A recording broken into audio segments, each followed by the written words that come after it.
Attention, please. You are receiving a pirate radio. CPR street gang, this is all fighting. Standing by, over. CPR street gang, this is all fighting. Standing by, over. Right now, it's 12 o'clock, Americans, another day closer to victory. And for all of you out there on or behind the lines... Clock's run out. Time's up. Wind is blowing cold and dark. On the road and no way out. Broken house, smoking gun. On the run.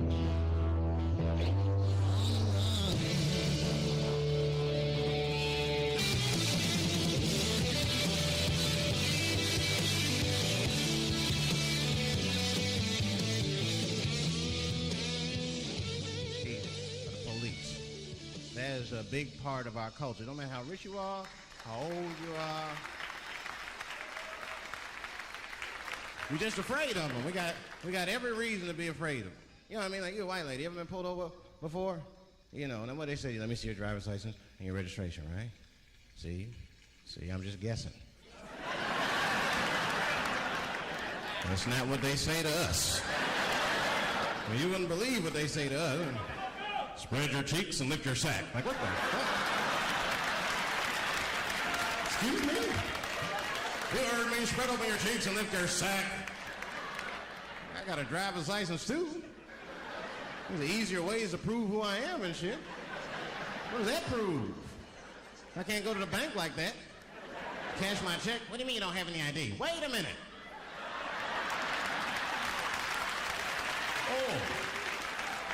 Oh, I'm sorry, Mrs. Rappel. Right this way. Why didn't you spread your cheeks in the beginning? Scared of them. I'm serious, man. You ever be at a red light, the police might pull up next to you? It won't be no big deal for you, but you know what? I'll fucking fall apart. Oh, nigga. Oh, don't look over there, nigga. No.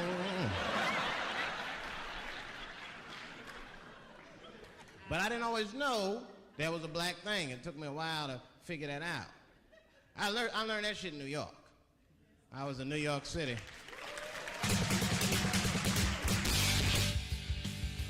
My name's Jimmy. This Friday night, I'm here with Rockin' Rio. Bruce McDonald will be here. Monty Dean will be here. We got an axe to grind tonight, ladies and gentlemen. It's no easy task. Stop shaking your head, no, Rio. I'll talk to you in a minute. My name's Jimmy. So far, somehow, I managed to keep control. It's time to get them balls free to roll. Save it all up for the right time to let it go, go, go. Fair warning, be ready, I'm gonna explode. All week long, gonna climb up for what we do. And when I get it up, gonna spend some time with you. Have some fun, gonna shoot my guns in the sky. Now you know, oh, it's easy to fly. I'm flying high, open fire. When I hit the stage, gonna open fire. All over this place, open fire. In a rocket rage, oh, I'm gonna open fire. Rockin' Rio there. Rio, you there? Yes, sir, I'm here. Alright. Why don't you come on in here? So, I think we got everything squared away there. Let's just double check it and make sure. So there's something up going on with this resetting of levels when you're not on your situation there. So anyways, my name's Jimmy, it's in the microcosm, and we got an axe to grind tonight, like I said last night. We were talking last night about what's going on in America, and I'm just, you know, mindlessly recite this anthem every day and pledge their life to a government before they're old enough to really think about what they're saying. This is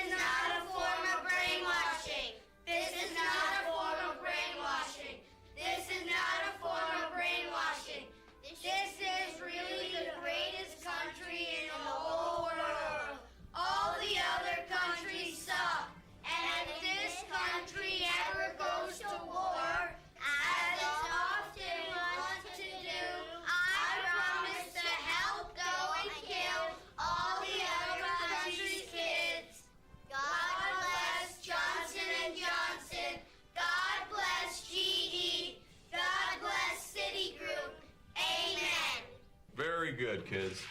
Now come and get your Ritalin. Ritalin. Ritalin. Get your Ritalin. Come and get your Ritalin. Now come and get your Ritalin. Now come and get your Ritalin. Now come and get your Ritalin. Come and get your Ritalin. Come and get your Ritalin.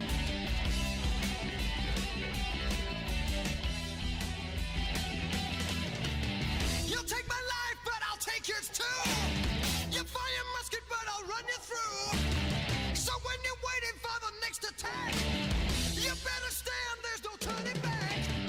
The feel the sound when charge begins. But on this battlefield, no one wins. The smell of ice smoke and horse's breath as they plunge on into sudden death.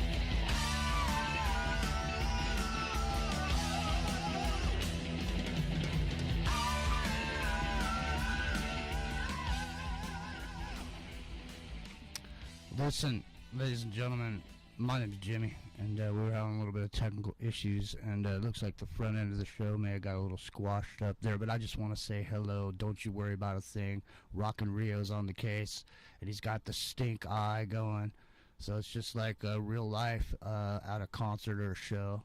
You get the stink eye from Uncle Rio back on the soundboard. You know something's going on. And that something is going on. It's Friday night, and this is Into the Microcosm, and thank you for hanging out. Clyde Lewis, another ripping show. 5 nights all week long, ladies and gentlemen. These shows, one after the other, after the other. I mean, you need to get a foot massage after this week of shows on Aftermath FM, and let me just remind you and get it out of the way right now. If you want to sign up, you want to become a supporter of Aftermath, the free speech zone, come on down. $79 for the whole year. $79 a year. Okay, man, if you divide that down, it comes to $6.66 a month. Or something like that. $6.67. Just to keep everybody honest. But anyways, $79 a month, ladies and gentlemen. I mean, $79 a year. And you're in like Flynn, so to speak. And not Michael Flynn either. Just Flynn himself. Like Earl Flynn. He was swinging long, and he was swinging deep, wasn't he, Rio? He was swinging on ropes. And a lot of times people couldn't tell if it was a rope or his cock. He had one of the biggest cocks in the history of Hollywood, is from what they say. I wouldn't personally know, and I don't think you would either, but that's what the ladies have said. Or that's what people have said, I guess I should say, Rio. So we got to get Friday night started off right, so I just want to make sure you're not muted up, because you look like you're about to say something, but I don't hear nothing. Your lips are moving. I am here. I am not muted up. Your lips move, but I can't hear what you're saying. Can you hear me now? I can. Did you eat your meat? Because you can't have any pudding if you don't eat your meat.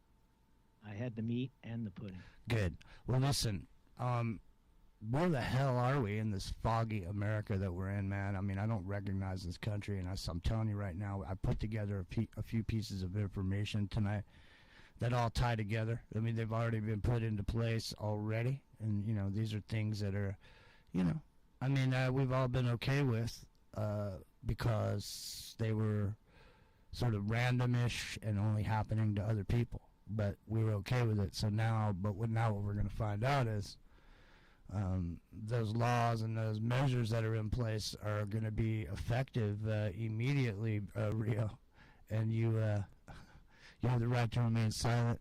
Anything you say can and will be used against you in a court of law.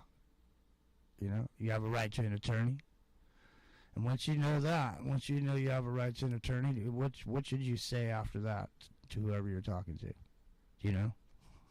You say nothing. You say, I want to talk to my attorney from that point on. Have you ever noticed how all the cop shows or all the law shows, they make it seem bad when somebody lawyers up? Look at him. Look at this piece of shit. Lawyering up. Not talking to the police. What's the matter with this guy? You know what? He must have something to hide, doesn't he, Rio? He don't want to talk to anybody. He must have something to hide, doesn't he? Yeah, you look a little suspicious to me, boy. Where you been? What you been up to today? And I smell a little something funny about you. You look like you've been up to some no good, Rio. I'm gonna have to come over there and take a look at you and see exactly what the hell you've been up to all day. How about I come by your apartment and do what they... do you remember this thing they were doing? It was called a knock and talk. Do you remember the knock and talk, man? No, I don't remember the knock and talk. You don't? Well, New York was one of the best places. When New York, they had the knock and talk down to a science, man. Yeah, the knock and talk, man. Seriously, you've never heard of the the knock and talk. No, it's not something I'm familiar with. Well, look here. I'm gonna familiarize it with you. I'm gonna take you here. This is I'm gonna run a bit of this. Listen, this is 3 minutes, and listen, it's 3 minutes that's worth your time. All right, ladies and gentlemen, get to know the knock and talk with Kevin Haslett, attorney. So here it is, the knock and talk. Now this was straight out of East Germany right after 9/11. We brought in these new players here in America to keep law and order, keep them dirty terrorists out of here. So we hired the Stasi to come on in and show us how it's done. Hi, I'm attorney Kevin Haslett, and this is the question: what is a knock and talk search? Many times you'll read in the newspaper or see on TV that law enforcement made their way to an accused house based upon a tip, an anonymous tip, and did what's called a knock and talk, and this is how it works. Law enforcement agencies throughout... Okay, so tonight, what I want you to do, ladies and gentlemen, for the purposes of our show and for your experience, every time this guy talks about drugs, you in your mind, you supersede it and put the word virus in there, or Delta strain. Okay? So anytime you hear drugs, just switch it over and go Delta strain or virus. Country get information every day on the tip lines and 1-800 tip lines, or folks calling the station or walking into the station will tell law enforcement that they believe someone in their neighborhood is selling drugs. Without probable cause, specifically a search warrant, law enforcement cannot go into that home, break into it, and search the home for cocaine or marijuana or methamphetamines without a search warrant or consent. One of the methods that law enforcement officers use is what's called the knock and talk method, and this is how it works. Armed with information that a subject or a home may possess narcotics, law enforcement will walk to the front door and they'll knock on the front door literally and try to engage the occupant in a conversation. And this is how it goes. They'll say, "Hi, I'm Officer Smith, this is Officer Jones. We've got information that you are growing marijuana inside your home, or that you possess cocaine inside your home. Will you allow us to come in and search?" Now we've got the knock part, we've got the talk part, but the third part of the knock and talk is that detectives or officers try to gain entrance into the home by getting the occupant or the citizen to consent to the search. Remember, they don't have the basis to go in unless they've got a search warrant, probable cause to exigent circumstances, a fire, or someone who runs in the house, or some other emergency. But in this case, they don't have the ability to search the home, so they're trying to get the consent of the citizen, and that is a third prong of the knock and talk. Well, I have a feeling when people start coming up to people's doors for a knock and talk, you know what's going to happen?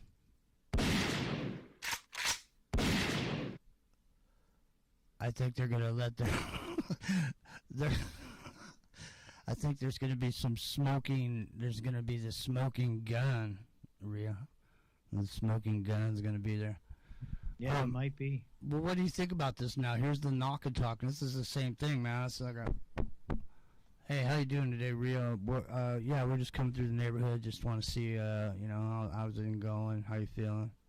pretty good. Well, hey man, we just wondered, did you get a vaccine? Or did you get the vaccine? Would you have your proof here? No. Okay. Well, what was the name of your doctor? Hello,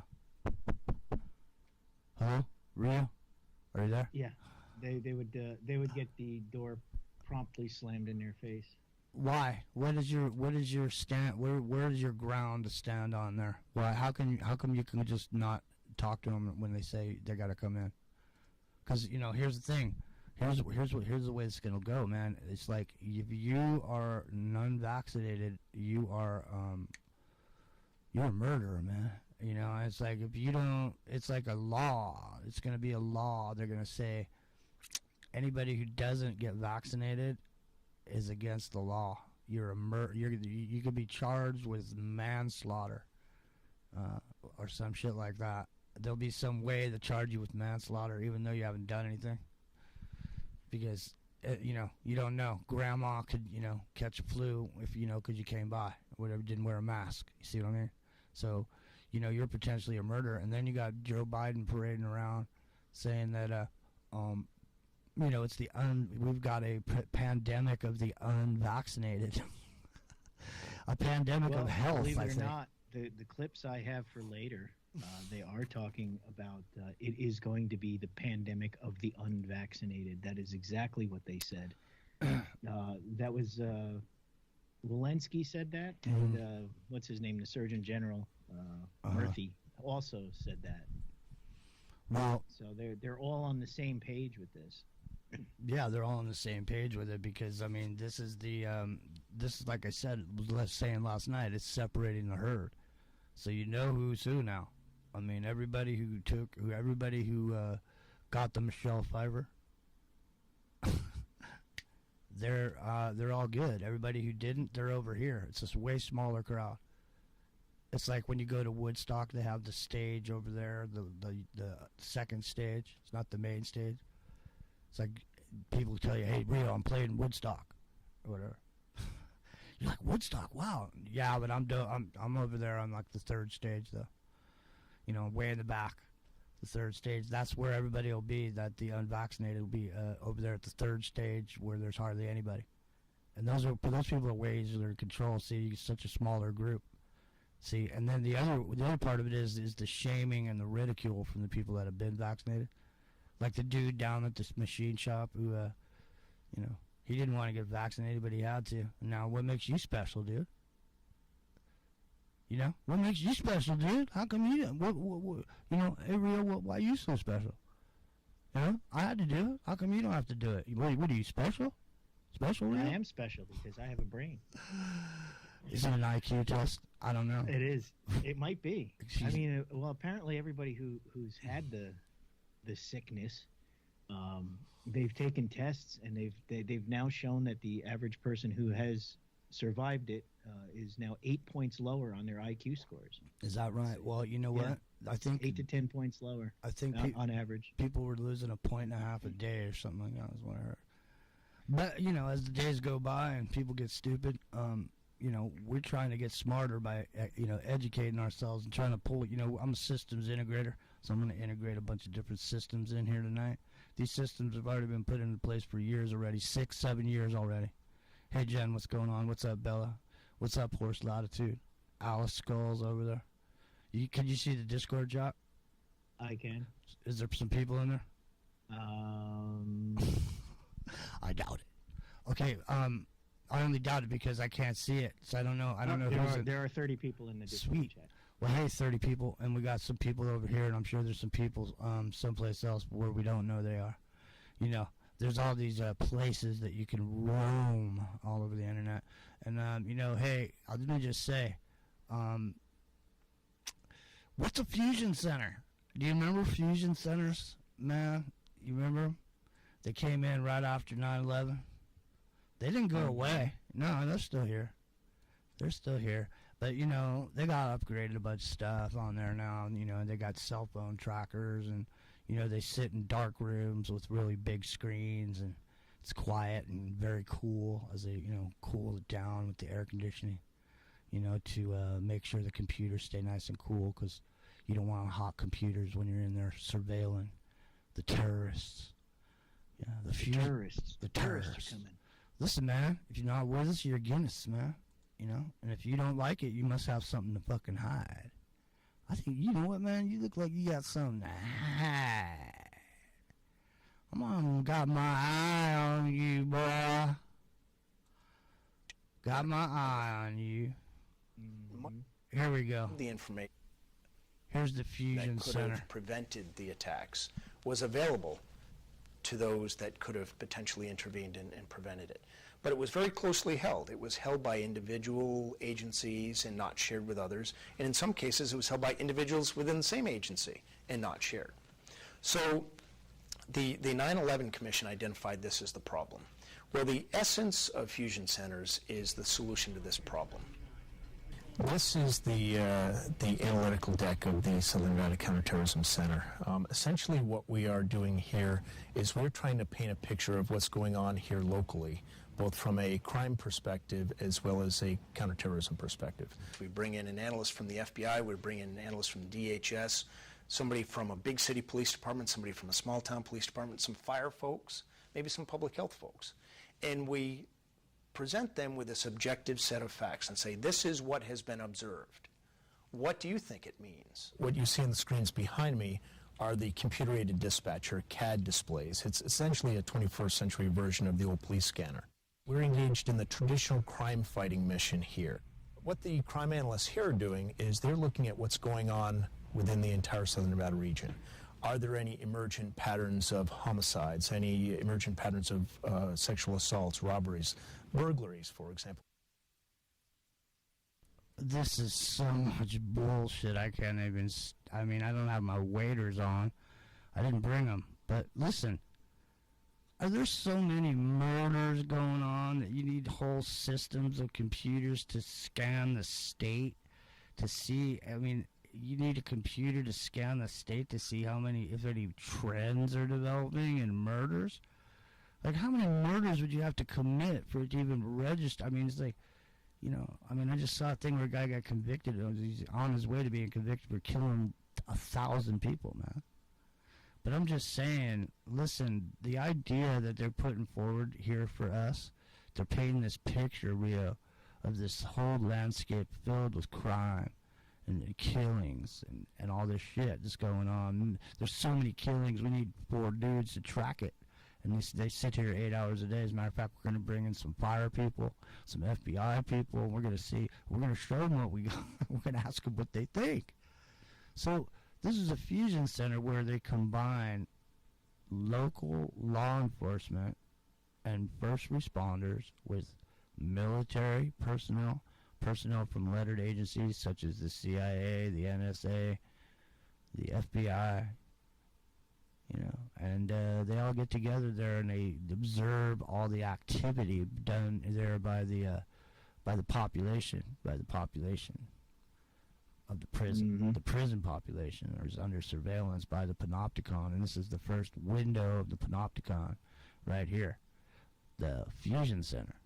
And then you gotta back up and take a listen to what Clyde was saying, because he brought it up too. He brought it up yesterday and today, and I'm bringing it up too because it ties right in with. So first we got the knock and talk, right? Knock and talk. Okay. Knock and talk. All right. Then we got the fusion centers. Okay. This is the local fusion center, and then you have what's called the Strong Cities Network. Now, every time you hear him say the word terrorists, I want you to superimpose in your mind the words anti-masker or anti-vaxxer or refusenix.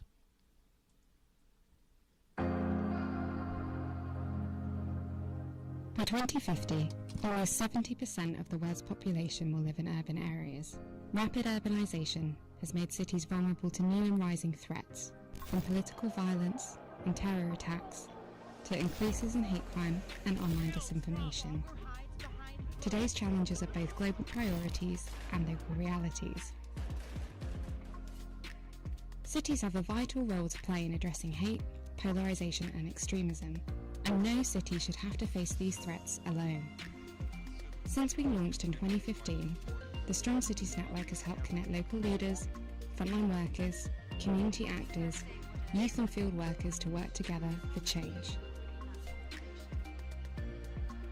With almost 150 members worldwide, together we form a family, a global support network and a knowledge exchange for cities, building communities that stand together in the face of those who try to tear them apart.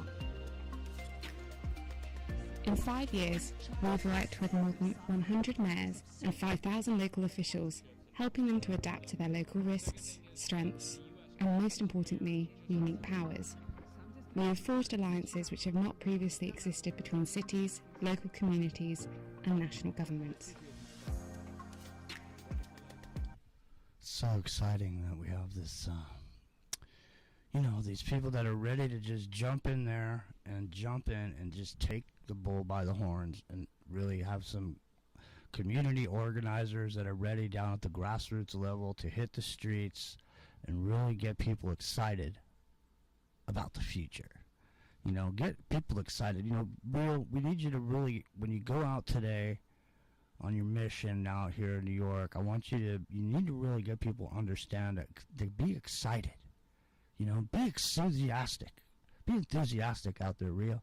Go out there and really make people feel good that they're saving grandma and that we know that we can see that there's death on our doorstep with the Delta strain, and there's this pandemic of the unvaccinated.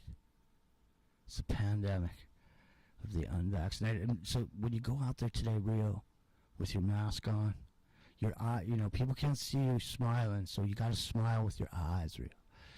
Really make people feel excited, like they're really doing their part.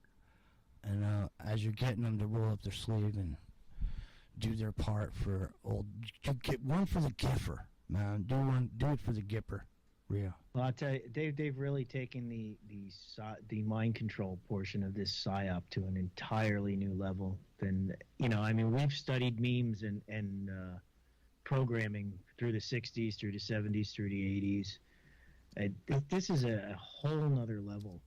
The fake happiness that goes along with it, the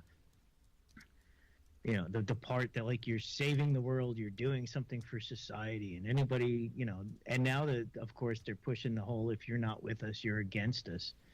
I mean, it's gotten much deeper than left and right and this side or that side, or I have this opinion, you have that opinion. It's now you're either on the team or you need to go they've really stepped up the line. They've drawn the line in much darker marker than they have. It used to be a little pencil line, you could kind of move it around. Now it's a Sharpie. You can't get past it. Wow.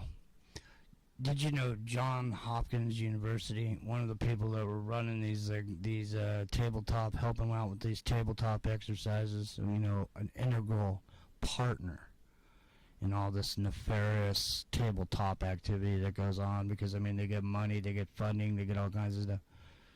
So one of the things they were doing, did you know that you could go to Johns Hopkins and get some free education?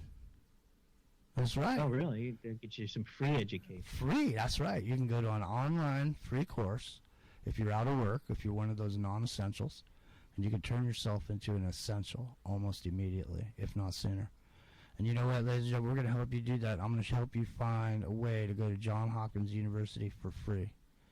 And all you got to do is rat on everybody that you know. My pleasure. Thanks for inviting me. Let's talk about the importance of contact tracing, and maybe let's start at the very beginning. What exactly is contact tracing?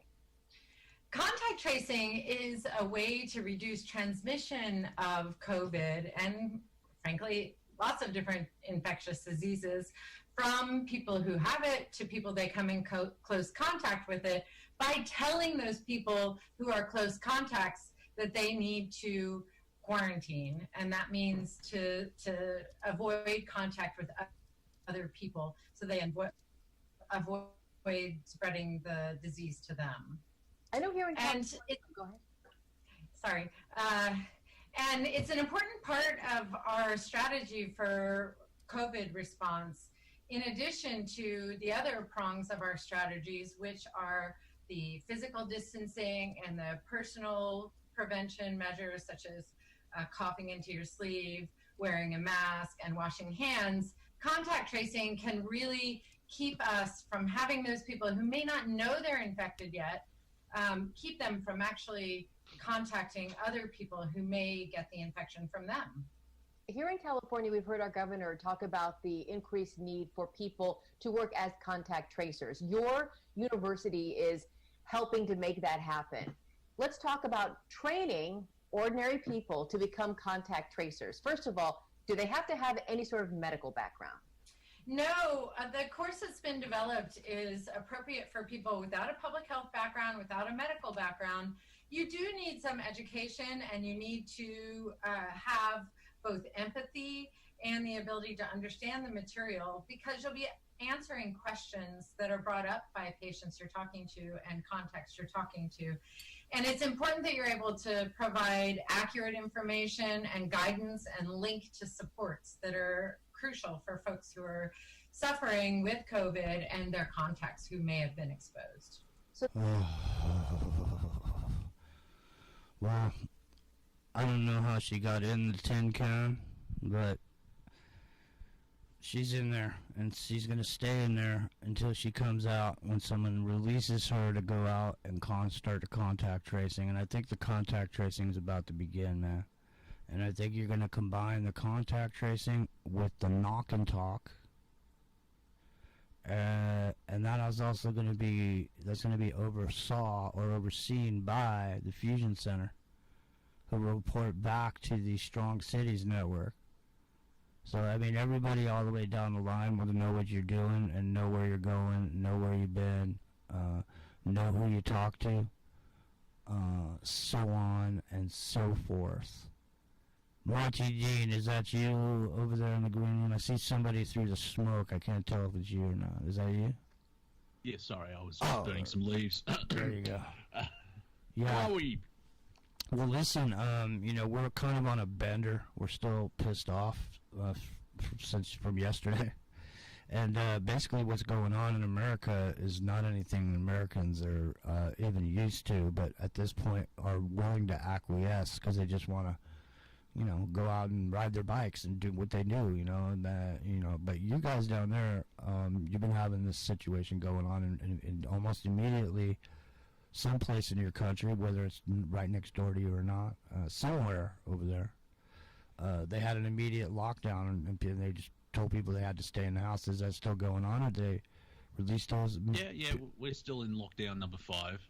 Only a week ago, I believe, there was no cases of COVID in Melbourne or Victoria, and they had a snap lockdown starting Friday, and it goes for 5 days. Well, so now what does this mean? Now, did you have life-saving intervention from the government with funds and monies to keep yourselves alive? How do you get your groceries? You know, yeah, you're allowed to. Yeah, you can. I think you can.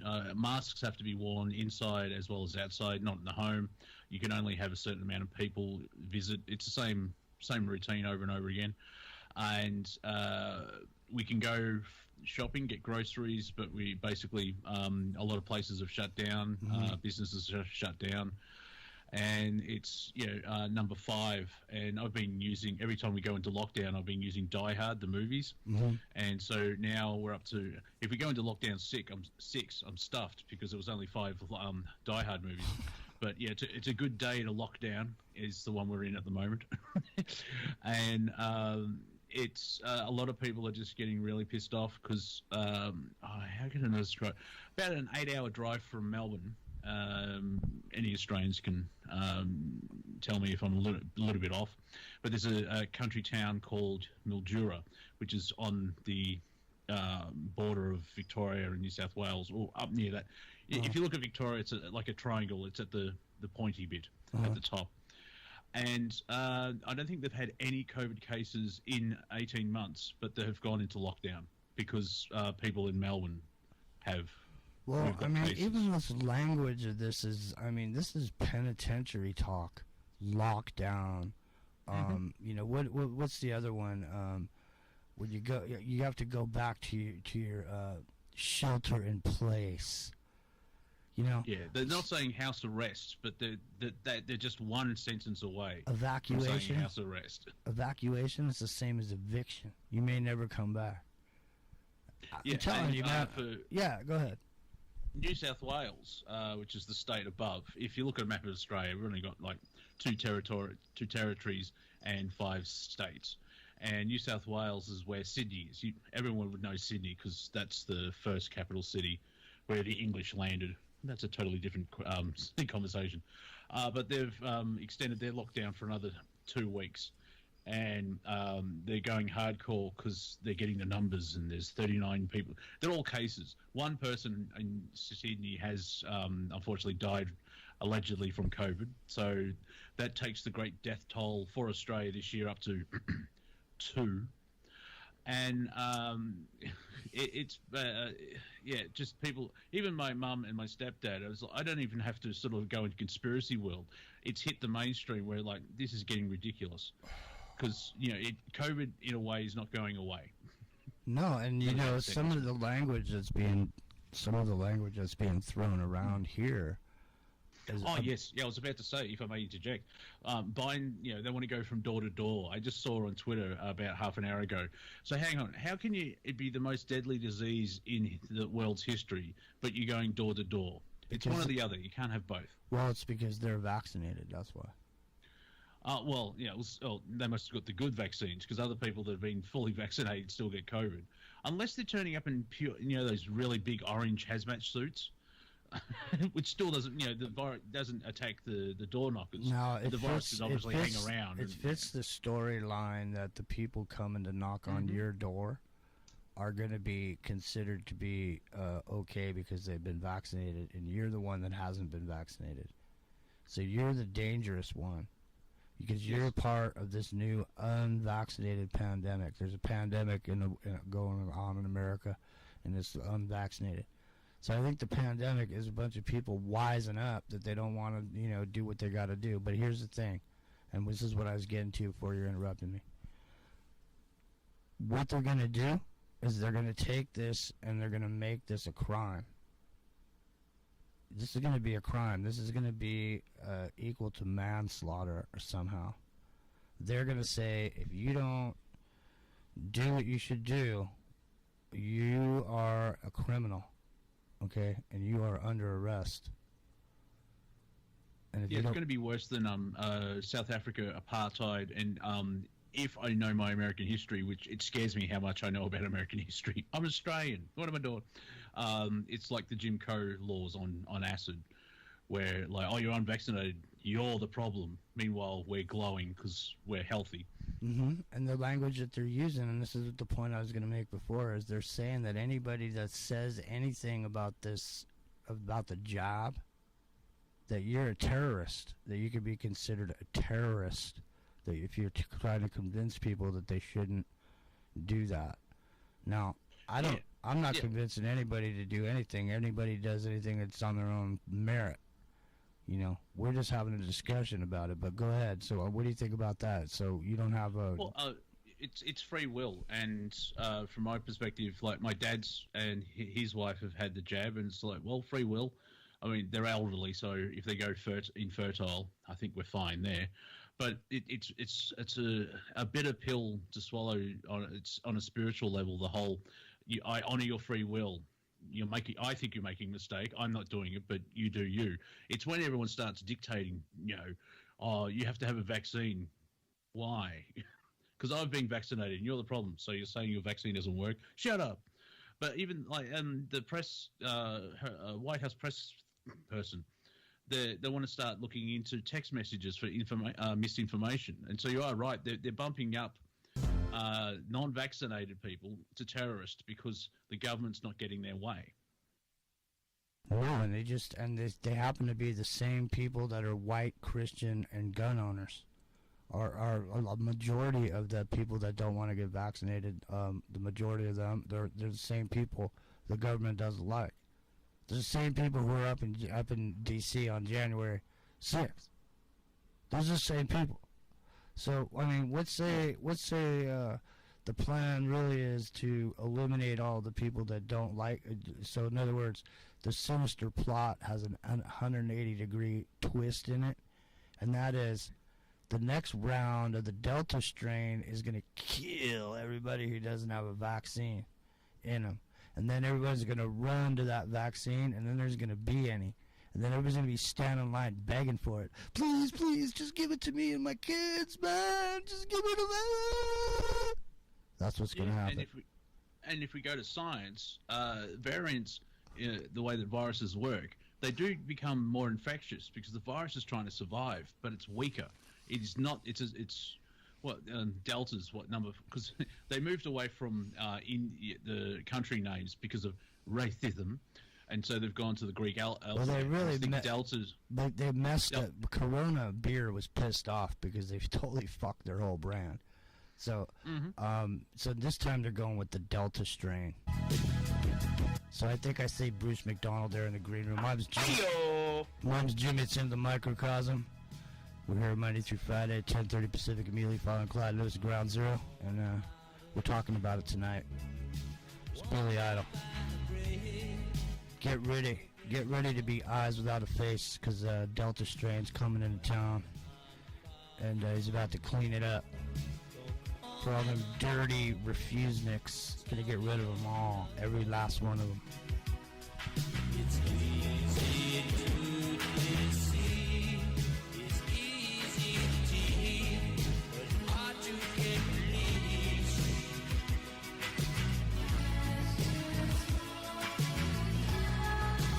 Eyes without a face, eyes without a face, eyes without a face. Got no human grace. Your eyes without a face. What did he know? And when did he know it? Who knows what drugs he was on before too? Yes, buddy. Bruce McDonald. If I may, very quickly. Yeah. Corona's changing their name to Ebola, so they can try and get back some profits. So Well, maybe they should change their name to monkeypox, because I'm starting to see some reports coming around about monkeypox. I love coming home after a hard day of not working and drinking a black plague. How about you? You know what I like to do every night when I come home hot, tired, and thirsty? I like to bustle up over to my refrigerator and guzzle me down a hot, nice, cold glass of Smallpox. monkeypox. Yeah. The chicks dig it. Well, I don't know about that, but it is a reserve brew you can only find in certain locations in America where you can find these laboratories, these level 5 facilities. Bruce McDonald's joined us, ladies and gentlemen. Bruce McDonald, hello, and how are you, man? I'm very good. Hey, Rio. Hey, Monty. Hey, Jimmy. I thought I heard a yeehaw going on over there earlier. You came in. Were you swinging in on a rope? I thought so. I thought I saw you, man. Big bad, man. Hi-yo. Hi-yo. Hi-yo. You never watched them? Of course.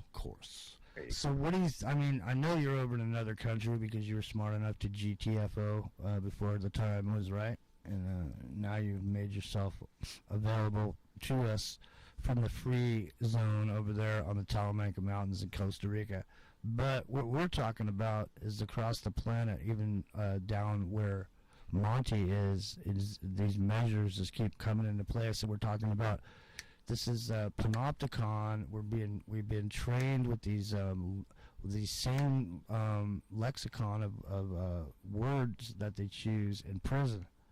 Lockdown, shelter in place, this. You have the citizens of America slow clapping as the police force in Boston looks for these bombers and goes around shooting whole neighborhoods up and making people come out of their house with their hands over their heads. But then after they murdered these people before they even had a chance to go to trial, and all these these weekend warriors with their little bulletproof vests on and their beer guts hanging over their belts coming down the street, and everybody's slow clapping. Slow clapping because now they can come out from their sheltering in place, Bruce. So, people are safe. So we put these three things together here. Let's bring them together for you too. So the first thing was the knock and talk. So this was brought in after 9/11. Sort of the same Stasi people had brought this in as a way to get in your house without a warrant, to get you to actually let us in by just knocking on the door. Hey Bruce, how's it going? Yeah, we heard you have, would you mind if we just came in? And lots of people are going to say, yeah, come on in. And that's the same thing they're going to do with these new measures here, and that's why we brought it up.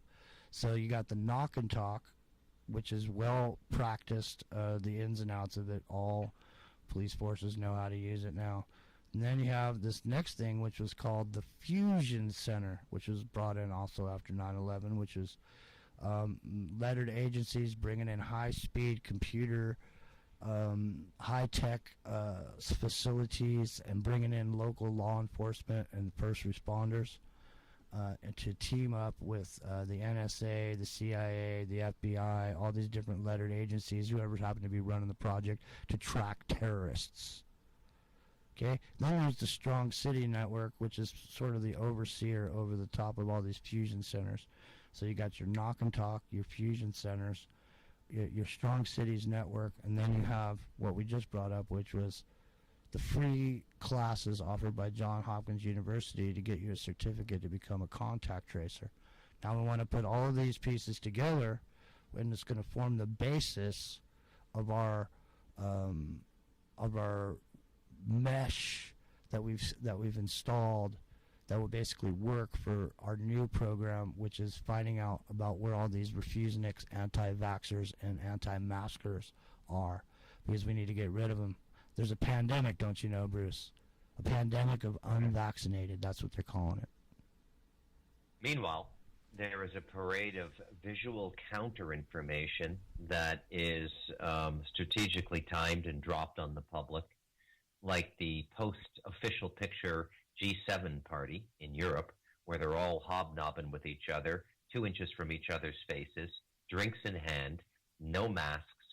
It's a full assault on common sense, the whole thing. And it seems to me to be nothing short of a declaration of elitism and at least 2 tiers of law, maybe 3, 4, 5 tiers of law, depending on your economic bracket and your race. That is so. That is so. So listen, we're gonna open up the phones in a bit here. Like I think at the bottom of the hour here, we're gonna open them up early because I'm not sure. Want to make sure we can get some people in here. And we had a caller that called in last night, and I hope she calls back tonight and reports in on what she found on that phone call that she was gonna make. And so listen, I'm gonna toss the cap over to you, Rio. I'm gonna step outside here for a second. My name's Jim. It's Aftermath FM. It's the home of the Countercultures Spot. This is where we come hang out. We may go out on the internet all, here and there, but when we want to come hang out, this is where we come, right here. Aftermath FM in the microcosm every night, Monday to Friday, 10:30 Pacific, Music Friday, Cloud List, Ground Zero. There we go, Rio. I'm gonna step outside, and you have got the comms, and Bruce McDonald and Monty Dean are here, so be careful, because Bruce has sharp teeth, so don't inflame him while I'm gone. You gotta watch out. Just watch out, that's all I'm saying. Alright, I'm gonna go over here, you go over there. Welcome to you, are you there? I am here. Go ahead. I promise I will try not to inflame Bruce. Don't inflame. But also... He's kidding. Yeah, I know he is. And listen, you can also bring up a couple of those little items that you found out in the background, because I found out something today that I didn't know. Hey, Smurfer girl, what's going on? I found out something today that I didn't know, and that is that this year Halloween is going to be on a Sunday, and I found that little item kind of interesting because, people are always looking for dates, and there's something that goes on across the planet on Halloween with a lot of people. besides just trick or treating.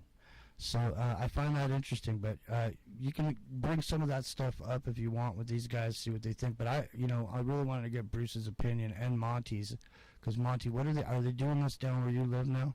Are they coming and knocking on your door? Are they asking you questions? Not yet. No. There are pushing the vax, and everyone get tested, and so we're in that rinse and repeat where we're opening up and everything's good, and then 2 removalists are sick, and we go into a hard lockdown. It's tiring and it sucks, but they're going to get to a point where Australians are going to revolt.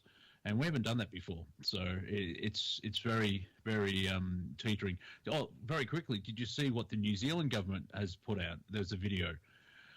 Basically, their prime minister. Yet, but, their prime minister has actually said, and it goes to like how Jimmy was explaining it. I'm listening to Jimmy going, "Have you seen 1984?" Because like you're just reading the script of 1984, where you dob in people and blah blah.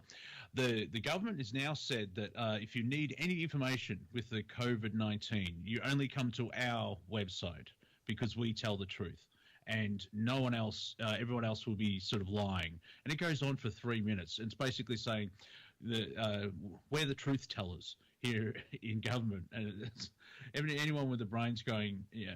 Do you know anyone that trusts the government 100%? No, I certainly don't. I know. I don't trust. I wasn't going to ask government. anyone. That's why I said it this way. I wasn't going to ask you if you trust the government 100%. I got a feeling you don't, but I don't know anyone. You pull that up when you're having conversations with people. It's like, oh, but the government. So you trust the government 100%, and that's going to be interesting because you just put a little bit of doubt in their brain. But it is kind of shocking. The Prime Minister of New Zealand basically going, we only tell the truth. Everyone else is lying. Like, right. Well, there's a couple interesting points here. As I was downloading the clips for doing the reverse stuff tonight, I did Walensky, who is from the CDC. I did the Surgeon General, and I did Dr. Fakey. And in all 3 of those things, there were some common threads. And one of them is that, they're pushing this whole anybody who's not us is misinforming you. And, we got to fight back against this misinformation campaign. All these numbers are fake that you hear on everybody else's stuff but ours. And, and there were a few other common threads in all 3 speeches that I listened to today. But that you bring up a good point about that. It's the government officials are telling you everybody else is just lying to you or making things up, and we're the only ones telling the truth. And when has the government ever really told you the truth about anything? About about the wars, about about the terrorists, about any of that stuff. When have you ever actually gotten the whole truth and nothing but the truth from any government official ever? I was going to say Edward Snowden and Julian Assange, but they're not government; they're whistleblowers. Yeah, right. Okay. Right. So, I also find it interesting that you think Australians are going to revolt. How are you guys going to revolt without guns?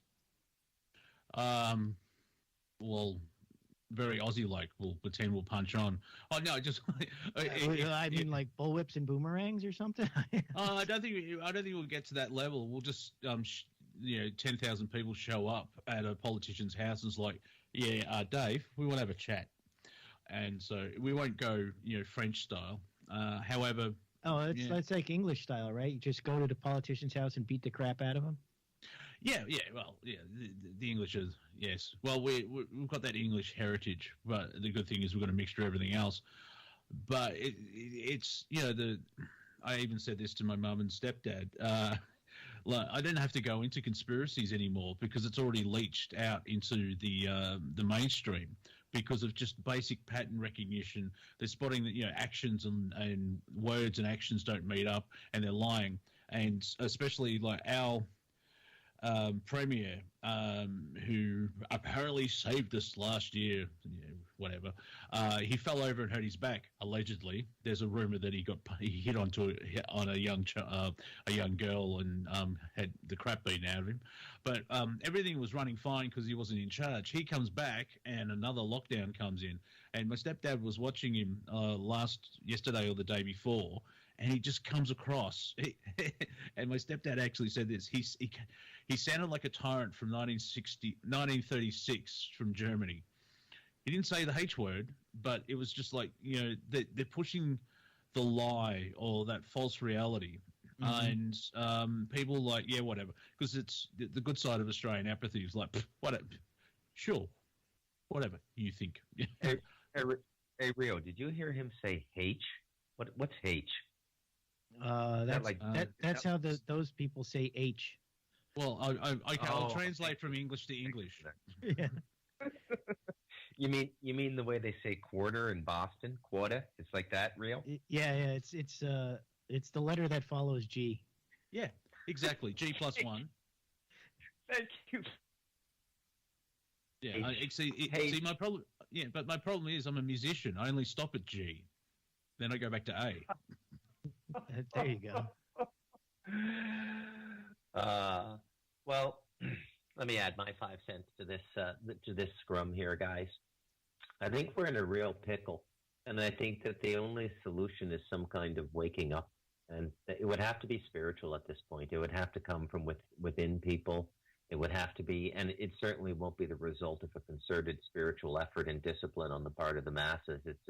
It's going to have to be some gift that comes with the turning of the cosmos, what some people call astrology or something. Other than that, I can't. And look, I'm not trying to, drag everyone down and make people feel bad and stuff is hopeless. But man, they've been dumbing us down since I don't know when. I mean, let's say it starts in the 70s.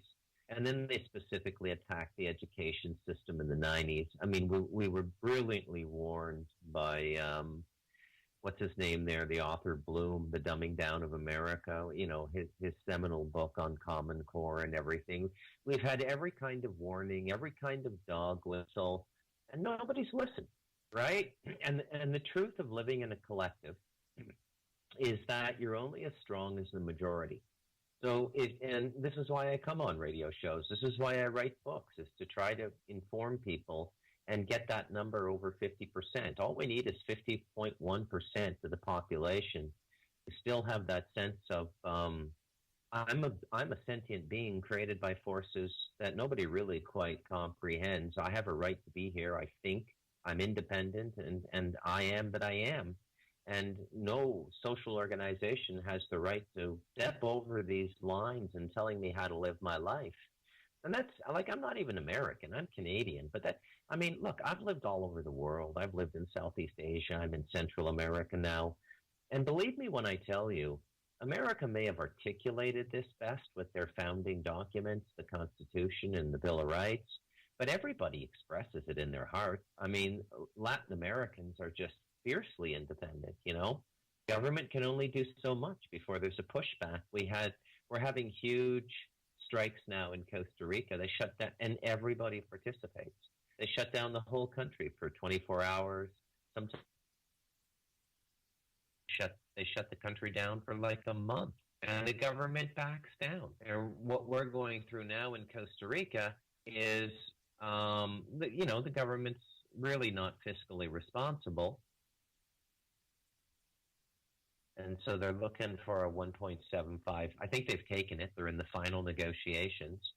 A $1.75 billion loan from the IMF doesn't sound like very much money to an American, but there's only 4.5 million people here. That's the total population of the country. It's like a third of the greater New York area, the city, right? And all of a sudden we've got, VAT taxes, which have never been part of the economic landscape in Costa Rica, value-added taxes, sometimes referred to as goods and services taxes in other countries. They brought that in. They started at 13%, man. You know what that's like for someone running a small business, like renting stores? What the hell was that? Oh. I saw something moving out there on the bush. I saw something moving on the perimeter. I thought it was a revenuer trying to collect some taxes. Go ahead. I'm sorry. Go ahead. So the thing is that in Costa Rica's a really economically interesting country to look at for a number of reasons. The government still makes most of its revenue from tariffs, from imported products. And Costa Rica produces nothing. It has no electronics industry. It has no automotive industry. It has no small engine industry. I mean, it's a small country, 4.5 million people. But for Latin America, I think they're right behind Cuba for the per capita number of people who get university educations. You'd think they'd set up a factory and at least produce 150cc motorcycles, because 80% of the population in the tropics drives motorcycles instead of cars. There's lots of things they could do, but they don't. So they import everything, and they put massive import taxes on stuff. So any car you could buy in the United States would cost about anywhere from 50 to 100% more, double in Costa Rica. And that carries through for the entire life of the car, 30 years in the resale market. So when I'm looking at the car market, I'll be buying another vehicle probably in October. I look, 10 years old, and if I get like a diesel pickup or something, that's going to cost me like $19,000-$20,000. I mean, there's some new cars you could get in the United States for that kind of money. So here's my point, and I'll wrap it up real quick. So now we're in a position in Costa Rica where generally when countries start working with the IMF and they do things like value-added taxes, goods and services taxes, the tariffs go away and the consumer citizen gets a little bit of break in purchasing price on things. Not Costa Rica. It's still double price for everything that gets imported, and there's now a 13% VAT tax. So it's becoming kind of an economic nightmare here. I mean, not for me, because I didn't just move to another country. I moved to a place where I can have a pig pen, a chicken coop, and have a half acre of yucca growing and all kinds of stuff. So it doesn't affect me that much. But for the last year, the tenor and tone on the Facebook groups for expatriates in this country has completely changed. So a lot of the old timers are talking about leaving, people who've been here 15 or 20 years. Simultaneously, the whole dynamic of people who have come here has completely changed. Used to be people in their usually 50s if it was early retirement, 60s if it was a couple, 50s if it was a single man. Now, no, man, it's like couples in their 30s with 2 or 3 kids under 10 leaving America and working remotely, right? So I don't know how this is all going to pan out, but I don't put a lot of faith in humanity because, go ahead, Rio. No, yeah, I was going to say, well, that's the thing is like you see across the planet right now, just like we saw, when the 60s were happening and the protests and all this stuff was going on, it was going on worldwide. It wasn't just in America. And you see right now, you see France has been on the forefront with the yellow vest protesting. When they were protesting, a couple years even before the pandemic started, but now they're in France. They're saying no. In Cuba, they're rioting, out. They don't want anymore. You see in the past, wouldn't it be in the past when Cuba was in the situation they were in? This would be where where the pimp daddy would step in and protect the people, wouldn't they? And then now there's America saving another country, and then. From communism, but it doesn't seem like they give a shit about saving anybody from communism anymore. They say, matter of fact, Joe Biden said, if you're coming from Cuba, man, go back. We don't want you here. That's what he said. He said, don't come here. Don't swim. Don't swim. 6 months earlier, he said everyone come in. So that's all grumpy Joe for you. Have you seen the level of people in the streets in Cuba? Have you seen the pictures of the people blocking the freeway? Yes, I have. Yeah, it's almost like France. The amount of people. I'm guessing that the Cuba nation or people sense this is the right time to finally stand up and say enough, and because everything's teetering. I mean, you've also got what's happening in South Africa as well, exactly. where That's probably the worst of it at the moment because it's complete lawlessness. You actually have the white community is a minority down there, and they're they're defending places. And I saw footage of it didn't matter who it was. A small child was stuck in a burning building, and actual human beings went over and saved her. Didn't matter what background they were or anything else like that. Also, someone pointed out on Twitter, have you noticed with all that in this shopping centre mall area, there's all this looting going on, but the bookstore was untouched. Well, that's the thing. We had Steve on the other night, and we were talking about South Africa, and he was making this point that, hey, they didn't have a chance because they didn't have this or that. The thing is, if you're forcibly taking away somebody's shit, do you expect them to hand everything over to you and just go, here, train you too, and show you how to do it? Because, somebody brought up the fact that one of these farms that had been passed over was a 100-year-old farm that had been passed down through these families, and they passed it over to some people. And that when they got control of the farm, that they sold all the pipe that the farm had for irrigation and put a garden in their backyard at the house, and the rest of the land just died out. The whole farm died out. No food being produced. So it's what can you say about something like that? What can you say about something where a civilization exists, and then some people come along and say, hey man, this isn't yours anymore. You have to give it over to these people. It belongs to them. Because if anyone on listening to the show or on the panel thinks that sucks, well, man, get ready, because there's a thing in the UN right now where the countries want to pass all the land back to the natives or indigenous natives of the area. And let me just say, jump in here on this, Bruce. Your country, Monty, has signed on, and so has Canada. So both of your countries intend, and let me just say how this ties in. I know you guys are saying, "No, this is fucking ridiculous, Jimmy. What are you bringing this shit up for? It fucking doesn't mean anything." No, it does mean something, because it means you'll have to have a passport in your own country, because it ain't your country anymore. It's going back to the indigenous people, and they'll allow you to roll on it, but you got to have a passport. Go ahead, Bruce. Okay, well, Western civilization is like season 2, episode 9 and 10 of The Sopranos, when they bust out Ramsey Sports because the guy can't make his gambling debt. That's what's going on now. It's all being taken apart. Let me give you a little insight into something that's just happened in Canada. It's news today. So the head of the British Columbia, one of our provinces, I guess there's about 7 people there. Beautiful province. The Chinese pretty much own and run Vancouver now. One of the most beautiful cities in the world, by the way. Puts anything on the U.S. West Coast to shame in terms of architecture, parks, and stuff like that. Anyways, this woman was the head of the BC Liberties Group, Civil Liberties Group, which is, it's an appointed position, like the premier appoints her.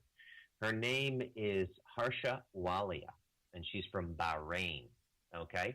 She's written 2 books, and Bahrain is an Islamic country, and over by, where is it? Qatar, I think. It is a country in the Persian Gulf, according to Wikipedia. But I'll just give you a paragraph from a description of one of her books on Amazon called Border and Rule, Global Migration, Capitalism, and the Rise of Racist Nationalism, published this year, February 9th, 2021, okay? I don't think it's too popular. It's only got 29 ratings, but it's not out on the market that yet. Just let me read this. It'll be 30 seconds. In Border and Rule, one of North America's foremost thinkers, I'd never heard of her before the news story today, and I generally keep on top of people who are considered the foremost thinkers, and immigrant rights organizers, delivers an unflinching examination of migration as a pillar of global governance and gendered racial class formation.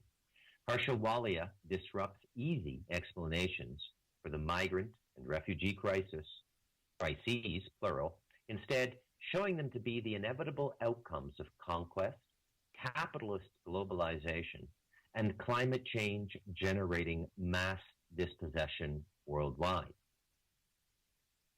Explores a number of seemingly disparate global geographies with shared logics of border rule that displace, immobilize, criminalize, exploit, and expel migrants and refugees.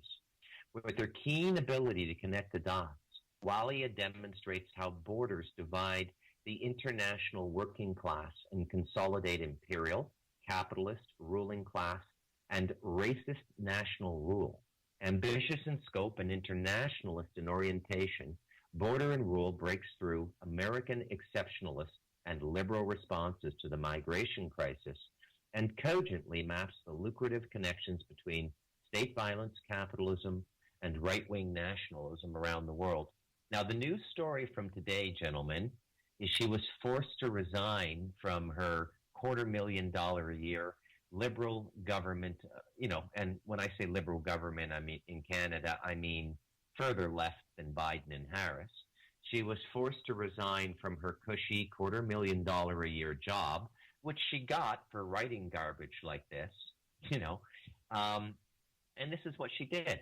On June 30, she tweeted in response to the burning of the Catholic churches. I don't know if you guys are following this story. A lot of churches in the west and the prairies of Canada, so that's Saskatchewan, Alberta, and British Columbia, are being burned. It's over 20 churches, some of them 200-300 years old, have been burned down now, and it's expressing a rage towards the discovery of all of these dead native babies that they allegedly discovered with ground-penetrating radar in 2021. Despite the fact all of these children had birth certificates and death certificates, and government files and Royal Canadian Mounted Police files have known for 5-6 decades the children are buried there. So this is deliberately released information to incite racism in Canada.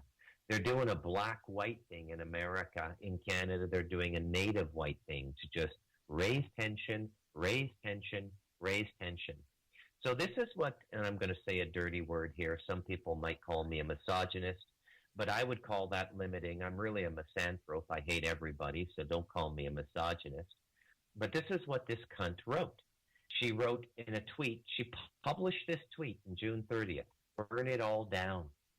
And it's taken them 2 weeks of meetings to get her to decide she needs to resign.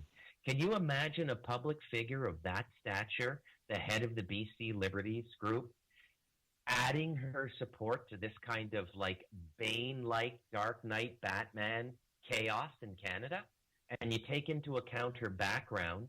I mean, she's coming from a clit-cutting country. Bahrain is one of the leaders in female genital mutilation. And she's living in my birth country now, criticizing apparently it was good enough for her to emigrate to. But her only purpose in emigrating was to enlighten us all, to tell us we're horrible fucking people, and to take a nice, cushy $250,000 a year job, which is really nothing more than going to cocktail parties with politicians. Aren't these infiltrators, these trained infiltrators that are, I mean, they have whole, places where people go to be trained, to go in places as groups but appear to be individuals, and put forward ideology and get things passed and get people to change their minds. And there's like people working together even in our community groups, using a lexicon of words that ties exactly into all the paperwork that's going on in the background that nobody knows about. So listen, let me play this clip. So and here's the thing. This is what's so really sinister about this. This is one of these, well, you're not for drunk driving, are you, Bruce? I mean, when you start saying stuff about your rights, and then they go, well, you're not for drunk driving, are you, Bruce? Because, we gotta, this is one of those. In other words, why wouldn't you want Indigenous people to have their rights? Why wouldn't you want it? Well, because lots of people are going to stand up and say no to it because they're not going to like it. They're not going to like what's going to be said. They're not going to like the fact that, their land is going to be turned back to the people who supposedly it belonged to before, the white man or the Europeans came and took it away. But like how will that work though with the governments? Like if you give it all to the land, like what does the government say? Oh, that's it. We're going back to England. Sorry, chaps. There's some chicanery involved where it's just window dressing. Oh, we give it back to the natives, but we'll organize it. You know what I mean? Well, the thing is, man, anytime you hear any of this stuff, you're going to say to yourself, any indigenous or native people will tell anybody that nobody owns that land. They don't own it. They're maybe a steward of it. They take care of it. They're one with it, but they do not own it. Okay? Yeah. Right. As well as like the Australian version. Bruce, you may be able to help out from the Canadian version. Unfortunately, they lost. They were conquered. There was like frontier wars, and the British won, and that's how they got control over the land. I'm not for it, but it's history. And like here in Australia, we need a treaty between the federal government as well as all the First Nations, see, it's so we not can feel even- that wound and move together all as one. It But wasn't they're even just doing you. divide and conquer. It wasn't you, though. The people from the Australians that are there now, that were there, Oh, no, put there no, originally, it was there because they were there in prison, right? So in other words, what I'm saying to you is the people that ended up being there and living there that weren't indigenous were put there by the British in prison. Those people bred, and that's everybody else, right? So everybody else in Australia wasn't there until the British put you there. Nobody else. There was no red-haired people running around or not. These, it was a country down there, and they just put you there. But here's the thing. What's going to happen when? See, the thing is, remember when we were doing the show and we were playing the House Negro Field Negro talk with Malcolm X, and it was live back in the day, and he was highly inflamed about this whole thing that happened with the civil rights movement, where most of these black leaders that were in the forefront or in the popular culture, Martin Luther King's, these type of people, what happened was these white northern liberals came in there and gave them a bunch of money and organized them. So the thing is that I find it, on the one hand, great that indigenous people are going to get back to their own lands, whatever that means. A lot of people were taken away from where they actually lived and how they survived on the land and had to learn how to survive in another place where their soul was left behind in the land that they came from, and they couldn't make this land work because a path without magic is dead. And they were put there, and things that were done to Native Americans, literally. You ever heard the Leonard Peltier story? So Leonard Peltier's he's in prison in Canada. So still, he spent his life in prison for what happened at Pine Ridge, and he didn't even kill anybody. He didn't do anything, and he's up there in prison. They totally framed him. Yeah, they framed him. He's totally framed. And, people don't remember Leonard Peltier anymore. Well, I call him Leonard Peltier, but I mean you're from up there, so I knew if I said it wrong, you were gonna correct me. So you got it, Peltier. So I mean, here's the thing. What was done to the natives everywhere is a crime. Okay, anybody who's alive right now, you're not responsible for it. Okay, just want to let you know. Nobody. What's sort of going on? They are blaming people now, and it's I've seen Aboriginal elders here in Australia, and one she was a lady that has a radio show up in Brisbane, and she basically said, I'm paraphrasing, but it's not about blame, it's about acknowledgement, and we can move forward together, because since from the Australian point of view of history, since 1788, when the English turned up and never left, Australia has been created by the natives as well as the immigrants. And so they've got that encompassing thing. But as you notice, the way that government's doing it, it's divide and conquer, and they're using white guilt. And so, we have to give it back to the natives because we stole it. But there won't be any accountability from the government's point of view. Mm-hmm. Well, How many slave owners, when slave owners had slaves, they didn't really pay attention to what color they were. So they had slaves, so they had some black slaves, and they had some white slaves, and they had some Chinese slaves. You know what I mean? So there was all kinds of different color slaves, and slave owners don't give a shit what color the slave is. They just need the slave. And so the slaves are down in here in America. The slaves have gotten too fat, and the slaves have gotten too demanding and too fat, and it's time the slaves here have to get the herd needs to be thinned out, because we need some fresh blood coming up from the South.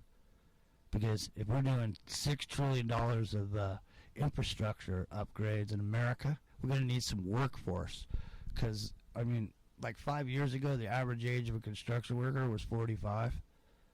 So now I think the average age is probably 50. So where's all the workers going to come from? You guys going to, it's all these people that got problems with people coming up from down south going to go out and work construction anymore? Because I don't think anybody works construction anymore.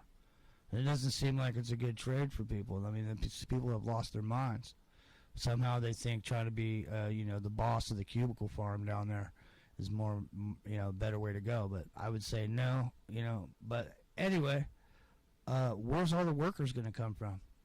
There has to be a movable workforce. China builds high rises in 90 days.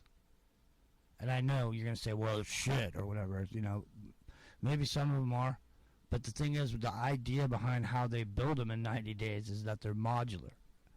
They've got 5 floor sections that are already constructed in pieces, and they just bring it in and bolt it together. Geothermal, solar, all this shit is already incorporated in the whole building management, all of it.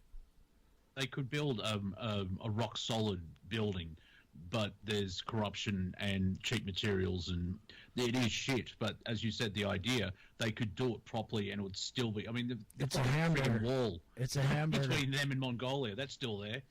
That's what I'm saying. It's a hamburger. I'm just saying, if you can build a high rise in 90 days and you got a movable workforce that just the borders are gone, you got a card or you got an ID that you're just traveling everywhere with it now. Because there's a whole ID system going into place, and so once that's in place, there's not going to be any reason you can't go from here to there, because you'll be known where you are everywhere. You won't actually need to have a passport anymore, because your passport's going to be your face or your eyeball, or your DNA. I just had a thought. The workforce is not there because business owners or certain people don't want to pay a fair price for that work, and so by getting all the illegal immigrants in from South America, and so they can pay them cheaper and they can make more money off them. That's a factor of it as well. There's that economic corruption. Well, the thing is though, if you did it up front, Bruce, just give me a second. If you did it up front, then there would be no reason that they would get away with that shit, man. When Reagan was president, before Reagan, in California, if you got caught hiring illegals, man, you went to prison, man. If you were a business owner and you got caught and somebody didn't have paperwork and they were working for you, you went to prison. They changed that. So nobody gets in trouble for hiring people for less money that don't have papers, man. Let me just say this. I guarantee you every single one of those crows, those roosters up there crowing about their conservative bullshit about all these dirty immigrants coming up here. I guarantee you, man, half of those dudes got illegal people working for them at half the price. So they got, they think they got some moral high ground coming out about taxes or whatever. You better wake up, man. You know what? Because there's a lot of people that are ready to come to work and do the stuff that most Americans are not really prepared to go be construction workers, and it's not for everybody. And it's it's going to be like it used to be picking fruit. People used to say, they do the jobs that you don't want to do. Well, technically, yeah, they do kind of do the jobs you don't want to do. You don't want to work in a field all day. I live on the Central Coast, man. When I drive from here to there, I see a bunch of people in the fields. You know what position they're in? They're like this. They're bent over all day long. Can you imagine what your back would feel like all day long? For almost nothing. And they get taxed. So they're doing that shit all day long. I'm going to tell you a story real quick, just because this shit pisses me off so much. So I'm going to tell you a personal story real quick. So I'm down in a town close to here, and I'm doing some work. And I'm doing some installation of some equipment. I'm inside the inner office of a big grocery store where I'm with the accountant. I'm in the vault. Okay, so this woman is in the vault. She runs the vault. She's the main lady at the store for the cash, and I'm telling you this for a reason. Because we were sitting there and we were talking, and she was saying, oh yeah, back in 2007 when the economy went bad, she said, my father's been working in the fields my whole life. He worked in the fields. He put us through, went to high school and stuff. My father's working in the fields, and then, I did a little junior college and this and that, and I had this job, and I got laid off, and I didn't have any work. And she said, our families, we have a lot of pride, and I didn't want to take the unemployment, so I went down and I went in the fields and I worked with my father for about 6 months, and she went down and picked vegetables because she had so much pride that she didn't even want to take the money that was available to her. She's a citizen of the United States of America. She's a Mexican lady. So that's the kind of pride that runs in the people, the hardworking people, good God-fearing people, people that want to come here and help make the country better. They're not trying to turn it into a communist state. They're not trying to fucking. It's not everybody coming over the border is not a drug dealer or a child trafficker. So yeah, there is some, but come on, man. Get realistic. I'm sorry. Go ahead, Bruce. I just wanted you to tell that story. That's just a random story, a random person. And I think conservatives would be good to find out that quite a few of the people coming up from Mexico and all these other southern countries, a lot of those people are conservatives, man. They just get sucked into the liberal game plan because they got dudes in purple shirts, registered them when they come over the border. Go ahead, Bruce, with the language. Okay. The first point I want to make is this. Don't for a moment allow them to convince you that this is a first world problem, and specifically a white first world problem. Like white people in the first world treat everybody like shit. I'm pretty sure, I don't know Rio that well, but I'm pretty sure I have more global movement and living in other countries than anybody else on this call. Is that true? Anybody else lived in a country other than their birth country? I would say you are definitely the most traveled person on this panel, Bruce. Go ahead. Okay.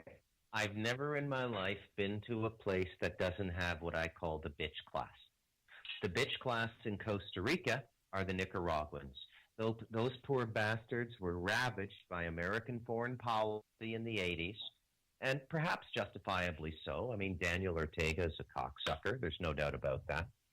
But they don't have anything approximating an economy in their country. So a lot of them, remember how I told you there's 4.5 million people in Costa Rica? About 1 million are illegal Nicaraguans. Okay? So like a quarter of the population. Costa Rica's, but the only work they'll do is wipe their own ass. They don't tend, if you're a professional in or around San Jose now in the suburbs, and suburbs over here are different. You can live on a house that has a hectare of land. They'll put a little wood shack up in the back and let 5 Nicaraguans live there and just maintain a garden in their backyard so they have all these fresh fruits and vegetables, and get them to do repairs, and the women will do the domestic work inside the house, mopping the floors every day, cleaning the bathrooms, and, the whole family might get $200, $300 a month, okay? As you all know, you've heard me talk about this before. I got into a crop called abaca, which is a male banana plant that produces a fiber that is becoming very sexy in the world now, almost as sexy or sexier than hemp, for construction, for building pulp, making pulp for paper and all kinds of stuff, right? And it's environmentally friendly because you can cut it down twice a year. It just keeps regrowing. It's not like trees. And, I could not for the life of me find anybody to cut it. In my family, my brothers-in-law, who are all unemployed, and none of the people down at the base of the mountain who helped me build my house, nobody wanted to cut abaca. So we have a family of Nicaraguans living here, and I had to build a little house for them. There's 6 of them, and one of the females showed up pregnant, and she just dropped her baby like 4 days ago, and that's her second baby. She came here with a baby, and there's 3 men. They're all in their early 20s. They're all brothers, and they all brought their wives, and all the women are pregnant now, and they're dropping anchor babies here, okay, in Costa Rica. Now, I split my entire enterprise with them 50-50. They get half of the value of every hectare for cutting it down and processing the fiber. My laborers make 5 times more than they could in Nicaragua, or probably double what any Costa Rican would pay them to do this work, okay? Because I can't live with myself and do any less. I can't. It's not in my nature to exploit people. And I treat them like gold, too. They can borrow my motorcycle anytime they want. They don't have licenses. But, So the thing is, that's the thing, is that over here in America, they could do the same exact thing.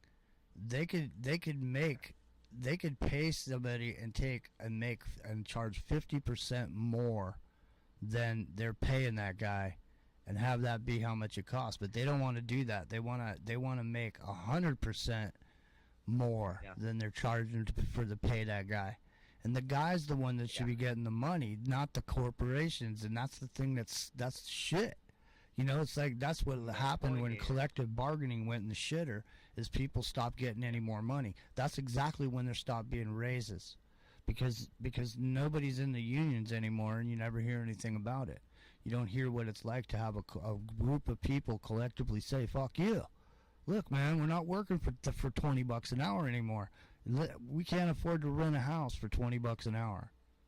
Okay? We're telling you, we're going to work for $50 an hour now. That's the new price. And until you let us work we ain't working. Not only are we not working, but neither are they, and neither are they, and neither are they, and neither are they, because we are all together in a collective. Kiss our ass. That's power. That's power. So, but they got you, the working man, talking about how shitty look at those fucking unions, man. Those guys don't do shit. They just sit around all day and take my money somehow.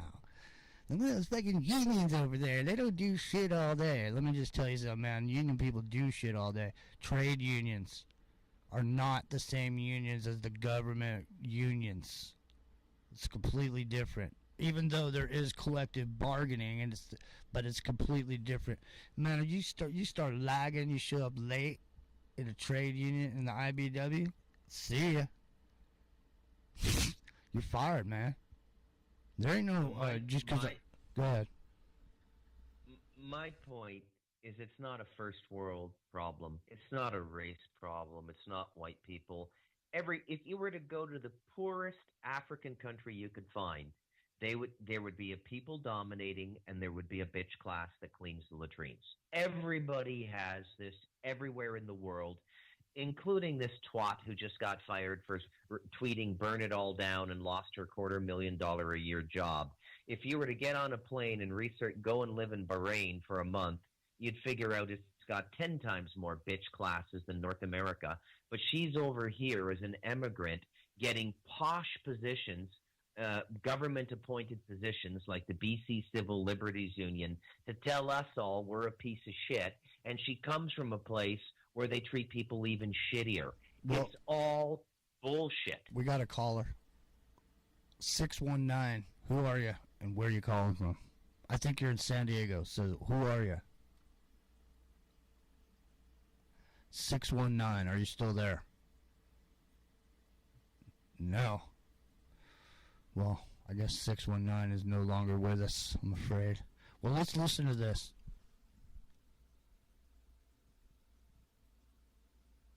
Sit in the microcosm.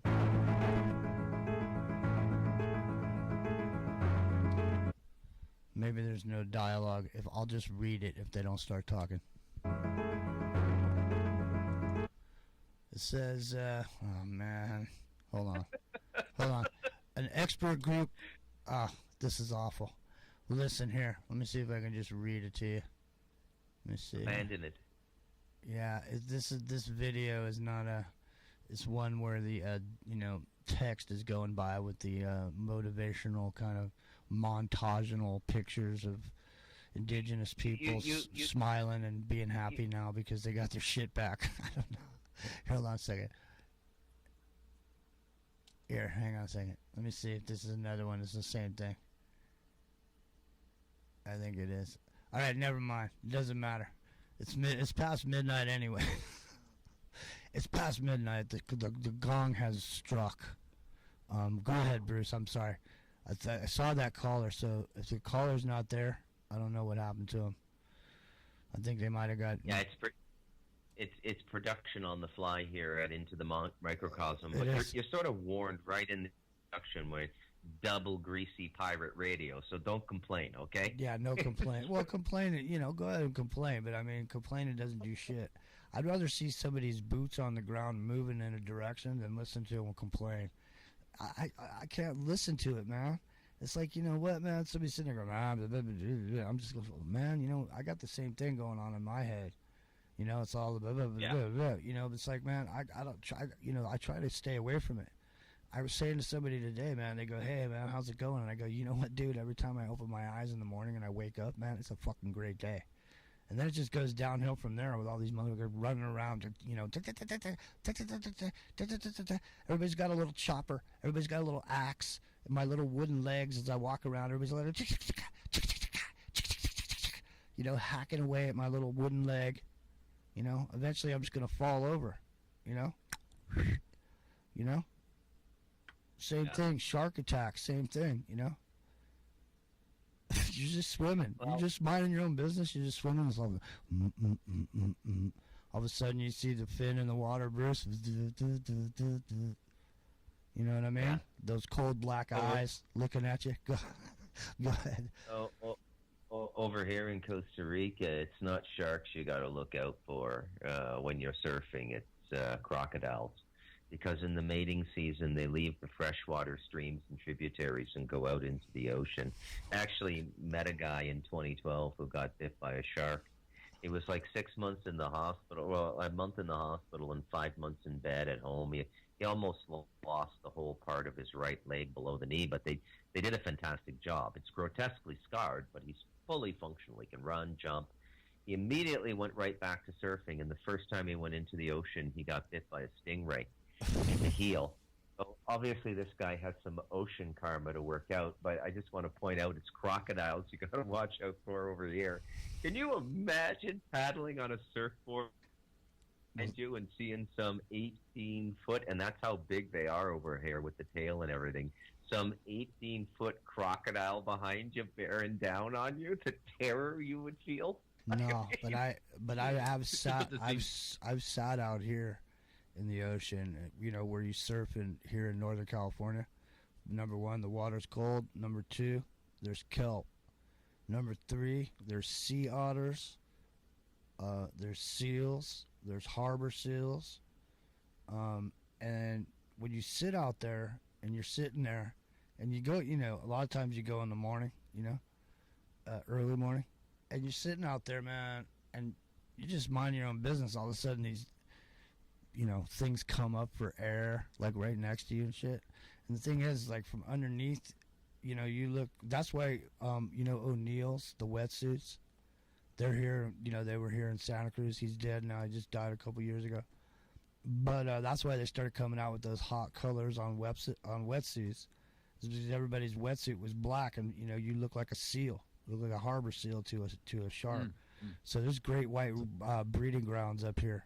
This is where some of they have the Mavericks surf contest once a year when the waves are going to be giant. They call the contest, and then they have it here.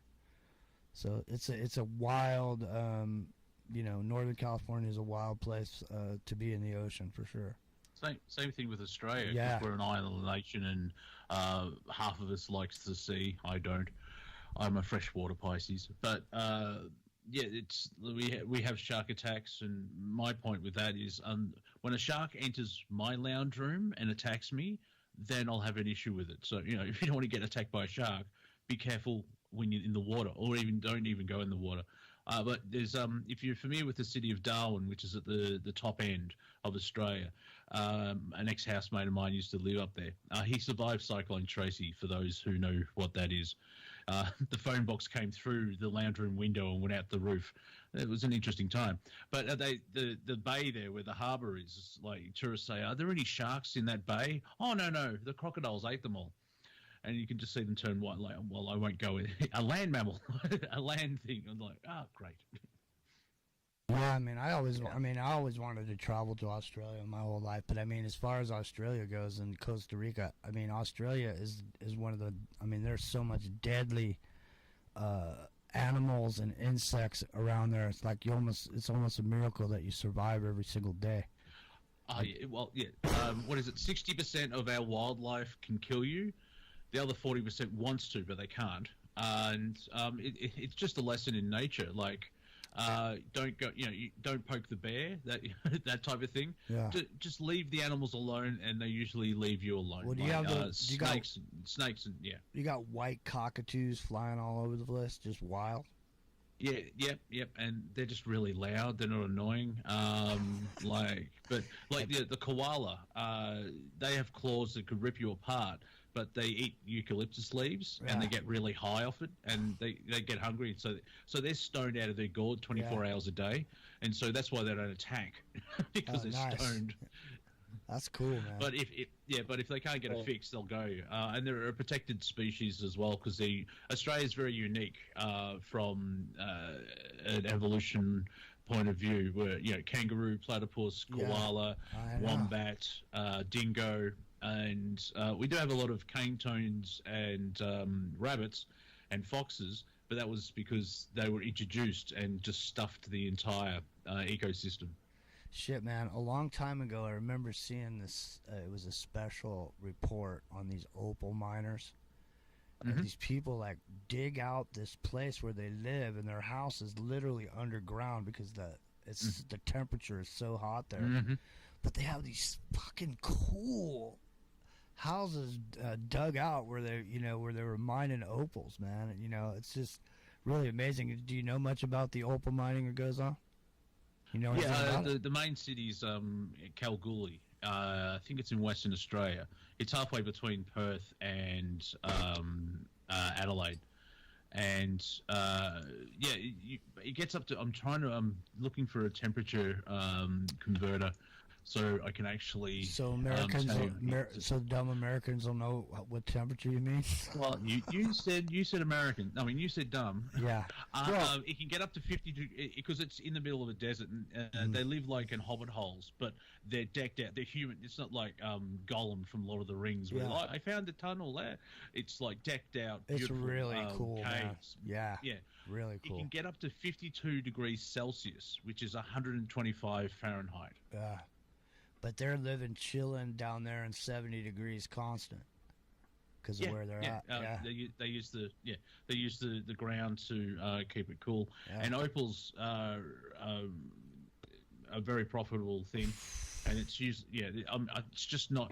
I think because of the landmass and the minerals, the Cooper Pedy place is very unique. There are opals all around the planet, but it's if you do see a documentary and it fascinates you, like as you said, it's just like, really, humans live in the middle of a desert, but they're underground and they make millions of dollars. But they seem like they're going to be the ones that survive too. If anything goes down, they just happen to be in their house. They didn't do anything special. They just a nuclear war happens. Like, Dave, did you hear a noise? No. Oh, thought I heard something. Yeah, shut up and get me a beer. Oh, get me one of those Ebolas. Yeah, right. Yeah. But hey, so what about this, Bruce? Do you have any? You got monkeys in Costa Rica at all? Yeah, we got a lot of monkeys, man. I don't see them so much. Like where specifically where I live, if I were to go into the jungle like 2 or 3 kilometers, I'd probably see a lot more. But again, this is Bruce shitting on everybody's perspective of the world. I want to go back to the native thing for a moment. Okay. How come nobody? First of all, the reason there aren't a lot of monkeys here is because the natives kill them and eat them. That's what I was thinking. They eat them. Yeah. But let's look at this realistically, because everybody has fallen into this poor native thing. Yeah, the Europeans came over here, and definitely we colonized. There's no doubt about it.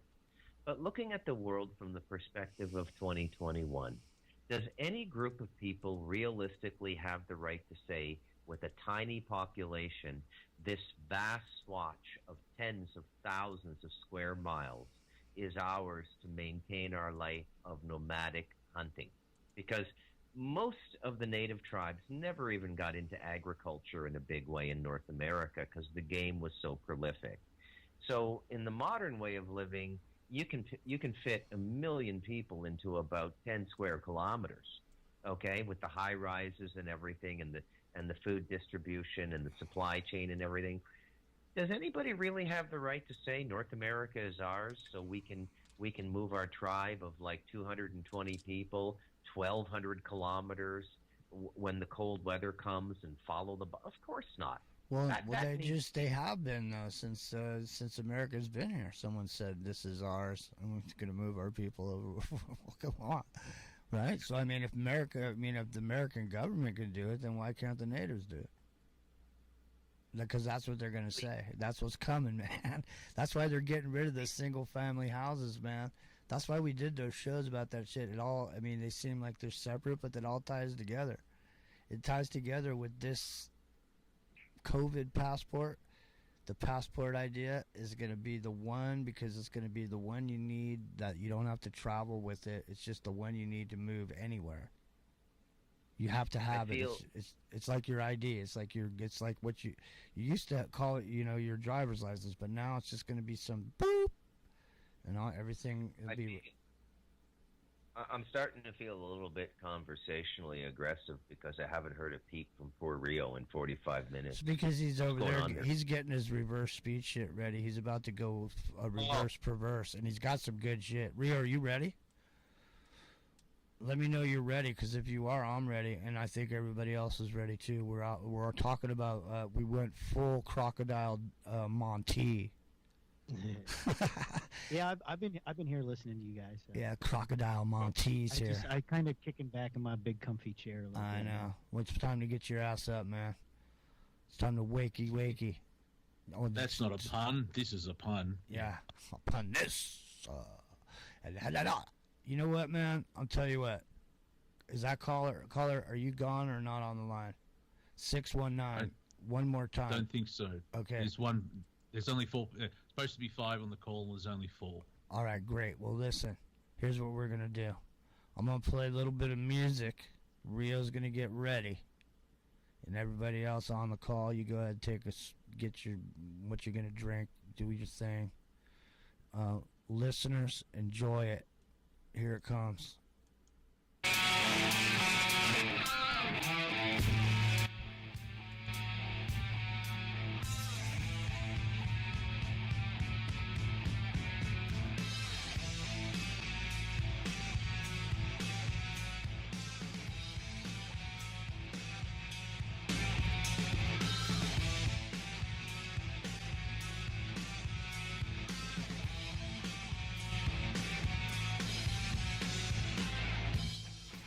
Some of the microphone.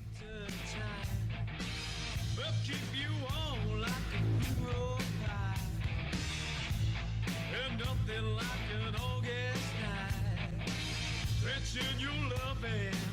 I got a dirty black summer. Yeah, my dirty black summer. Yeah, give me black summer. Yeah, my dirty black summer.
time has come.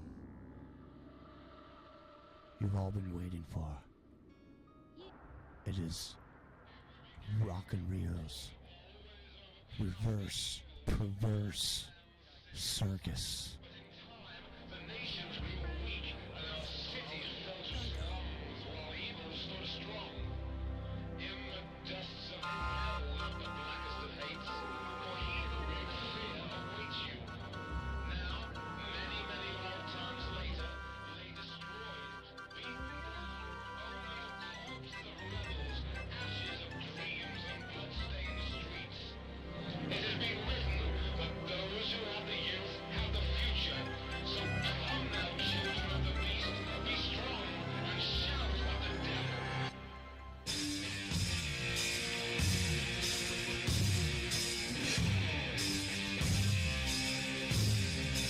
It's out to Math FM.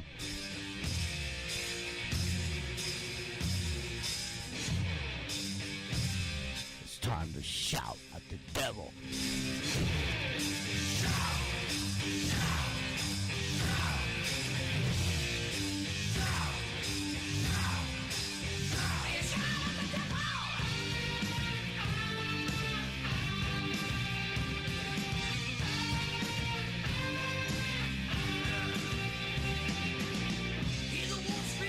Rock and Rio, are you there? You're muted.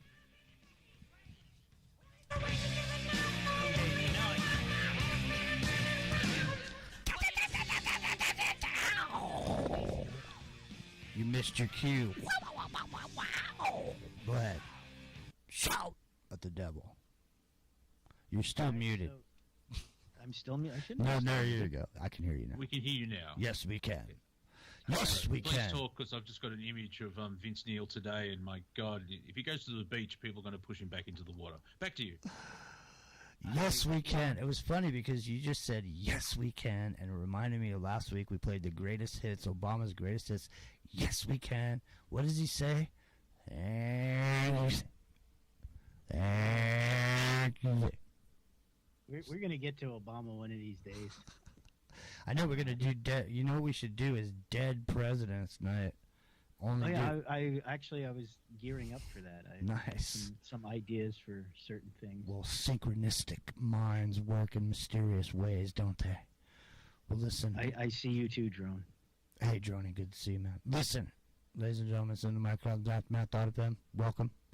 We got 30 minutes left. 33 minutes left of this show, ladies and gentlemen, and this week of Into the Microcosm. But don't forget to join us on Sunday morning at 8 a.m. Pacific. We play music, only music, nothing but the music, and we talk about music, and we talk about nothing but things that are positive.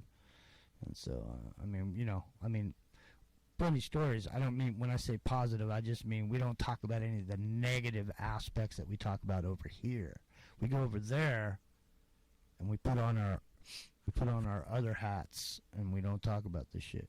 We just kick it old school with you for 2 hours right before Steve Coin and Slow News Day. On Sunday morning, every morning, Rock and Rio, are you there? I had to get that out of the way. Yeah. Okay, go ahead. I'm gonna check. Absolutely, got to come listen on Sunday morning. Yeah, you do, and I got to check the perimeter, man. I still got a few left in my chamber here, so let me go out and check the perimeter. I'll be right back. Here you go. Go ahead. All right. So with the current push that's been going on with the government and whatever, and the current thing with the Delta variant is coming. I decided to take a look at a few interesting new people here today. So I took a look at Vivek Murthy, who is the new U.S. Surgeon General under the Biden administration. Maybe that was a little bit of a Freudian slip there. And I also took a look at something recent by Fauci and the what's her name, the director of the CDC. And they have all been promoting this fact that the Delta variant is coming, and it's the unvaccinated who are going to be the death of everybody because, that's what they do. You know, they're bad people who kill people because they didn't do what they were told. So, Hey, I was just gonna say before I leave, for the sake of time, maybe you could do more reading about what you found and play in the evidence later, so that the listeners that are on the site, everybody can hear what's been said, and then if they want to check in with us on the play, then you can play it later more in detail and run the actual clips. Might be better if you could read some of it and get people juiced up about what exactly it is that you found. Because man, dude, I was shocked by some of this shit. And it takes a lot to shock me. But some of this stuff, especially around Israel, the stuff around Israel. Yeah, well, that's kind of interesting too, because they're most of this is about their their general evil and what they're putting in you, but they all had mentioned Israel. Like there's something relative to Israel in each one of these three things that I found, which is kind of surprising. And there was also a reference, I think it was in Fauci's, to the gray matter.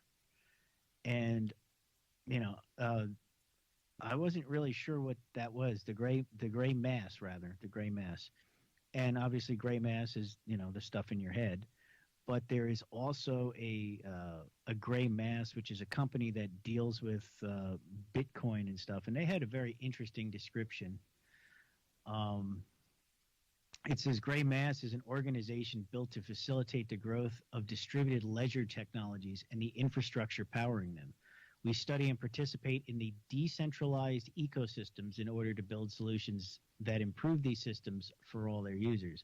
Our business model is built upon funding mechanisms built into the blockchains themselves. So there's this third thing that has to do with the Gray Mass is it's a ritual performed by the Church of Satan. Not the Church of Satan, the Temple of Satan, rather. And, the fact that was mentioned as well was it was really bizarre, and I had to take a look at it because obviously with this whole thing, they're looking to eliminate the cash in the society, and they're looking to model all this stuff. But this kind of focuses on the viral aspect of the Delta variant for the most part. But it's just interesting that all three things I looked at today had these like other continuities other than the virus. So I guess maybe I'll just run a little bit of this forward just for a second so you can kind of get the tone of what this guy's talking about, and then I will hit him here in reverse, and I will explain to you what he is really saying.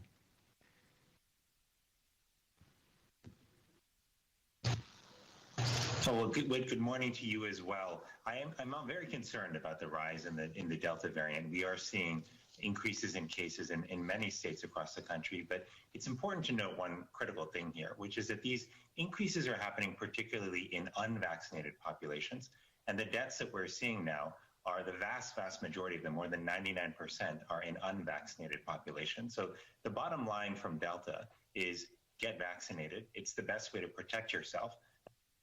Their concern. At this point, we're not anticipating the CDC will change its guidance to recommend universal masking in public places for the whole country. But certain localities may make a decision to change their mask guidance depending on their circumstances, specifically whether they have high or low vaccination rates and whether they're seeing significant local transmission of the virus. The bottom line is the science around masking is telling us that your risk of getting infected or transmitting the infection is low if you're fully vaccinated. That means 2 weeks past your last dose. But again, with that said, some people may make the decision that they want to continue masking, especially if they live in one of these environments where there is a lot of local spread, or if they live with somebody who's unvaccinated, or if they themselves are immunocompromised, and that's perfectly fine. But the bottom line is we've got to stay vigilant. We've got to get vaccinated as quickly as possible because that remains the best way to protect ourselves from COVID, particularly the Delta variant. All right, so obviously, they're pushing it. Delta variant is the new boogeyman. So I'm going to jump to there's more to that, but I'll jump to the end here, and I'll read you what this says in reverse first. There's a lot of phrases in here. It says Must now seeketh faith your own, without lines, skilled for I'm a signet. Find your puzzle, serving us now, must run it faster. Now, that part of it is really interesting because usually when I do this reversals, I listen to it, at varying speeds, sometimes slow it down so I'm able to write it down. And I found this in a David Bowie song too, where it actually said to hear the message you have to play it faster. And there's an interesting part in here that when you play it faster, the message is actually different than when you play it slower, and it's really kind of a bizarre thing. It really does manipulate it in a very strange way. But to continue on here, it goes. Prey on the government, hear them upset. That and the staff they use. He says, we rape, this reverse seals it. The official air is on them. Running a scam, the right will beat me up. Yeah, I'll reverse law it. Isn't it a shock, obscene? It is sad. They will all weep. In a sky base, snatch the bad away. Who rape our eyes. Kneeling and in the arm, they are all sick. Serve the law, find our mistakes, search faster. We stab, you sicken, and we shock. And then this is kind of a weird line. I'm not really sure what this reference is. It says, please serve who's sick a sandwich, then the sane I'll murder. On with it. Is there a healthy family? No.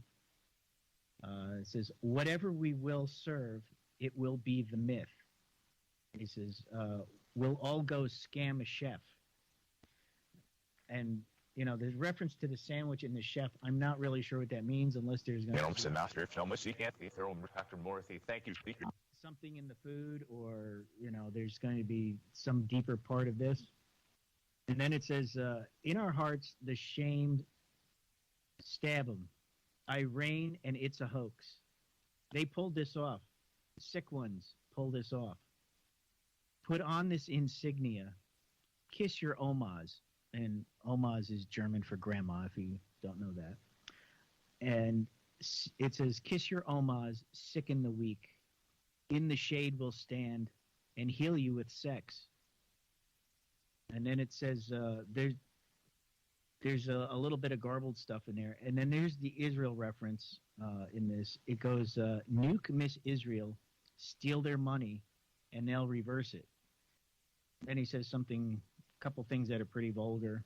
And then it says, I'm nervous, they're wise. And it's just, it just kind of goes to show you how twisted these people are. And this is, the U.S. Surgeon General. So I'll run some of this backwards here for you now. Thank you so much for your time this morning. This is the interviewer. His name is Whit Johnson, and that where he says thank you so much for your time. He says get home safe, Master, and then Murphy will start talking. Master. So much you can't be thrown.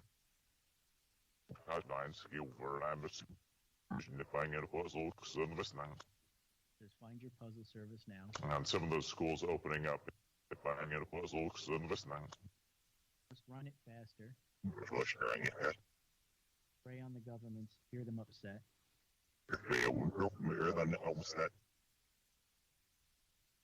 Staff they use, we rape, the reverse seals it.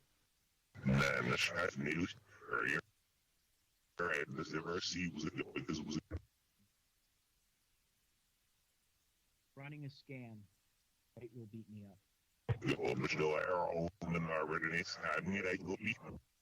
People getting vaccinated around the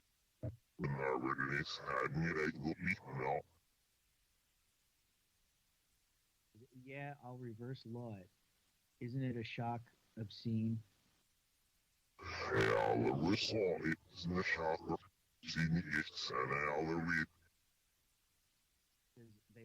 weep.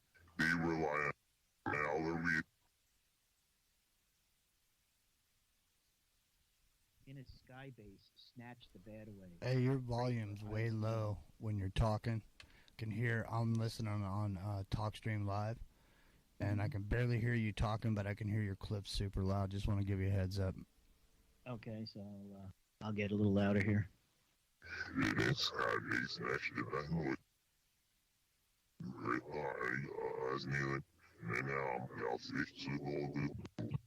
So there you go. And in the arm, they all say. Kids like mine and now To serve the law, find our mistakes, search faster. find our mistakes, And then we stab, you sicken.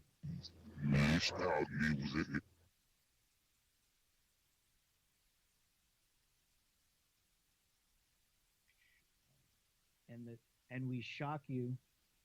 And this is the part with the sandwich that doesn't really make a whole lot of sense to me, but I guess something to it. Please serve who sick a sandwich. And the same now with the cereal layers. And the saying, I'll murder him with it. Cereals, happily. Is there a healthy family now? It will be the myth. We'll all go scam a chef in it.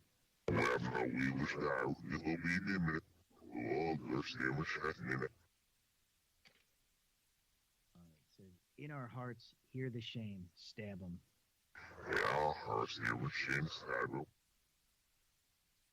I reign and it's a hoax. They pulled this off. The sick one pulled this off.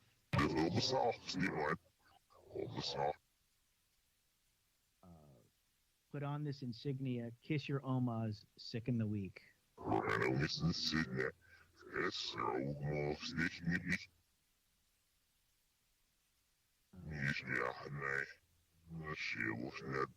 Okay, so here he says, in ventilation. In the shade will stand. Heal you with sex. Now a verse, make you sad. Make sad, which is masking,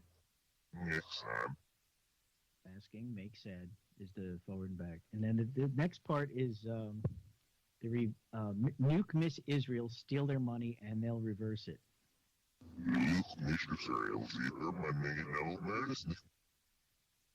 Then he just says something vulgar here. And then it says, soul sick, me nervous, they're wise. So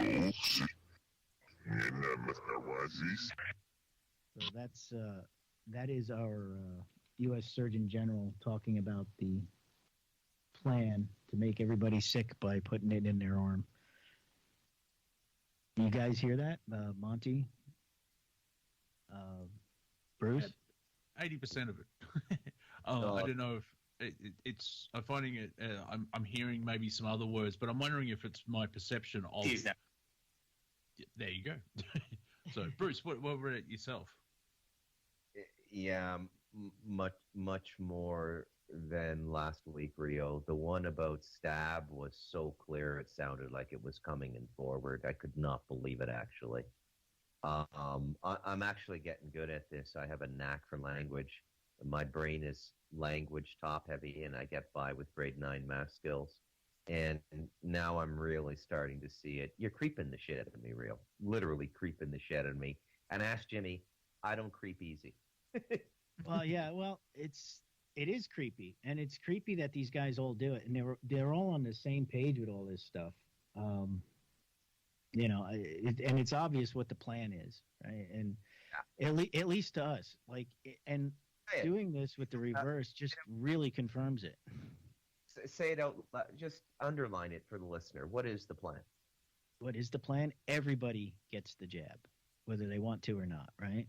And even what we were talking about earlier in the show. If you're not going to comply, you're going to be the outcast. You're going to be the murderer. You're going to be, they want this. They want this whole thing where it's going to be the new world order, right?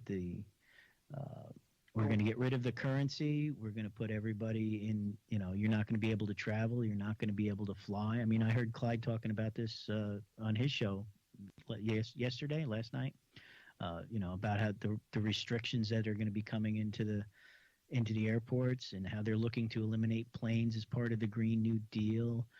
I mean, this is what's coming. This is what they want to do. They want to herd them all up. It's very it's becoming very apocalyptic to be honest with you. That's kind of how I see it. Yeah. Well, I mean, my take on that, if you are in fact referring to the Bible, are you? Yes. Yeah. In that sense, definitely. I've always seen the prophetic teachings I've always seen them from my perspective, Rio, as not a gift given to us by some god, but actually the literal plan of the controllers who've been in control for thousands, if not millions of years.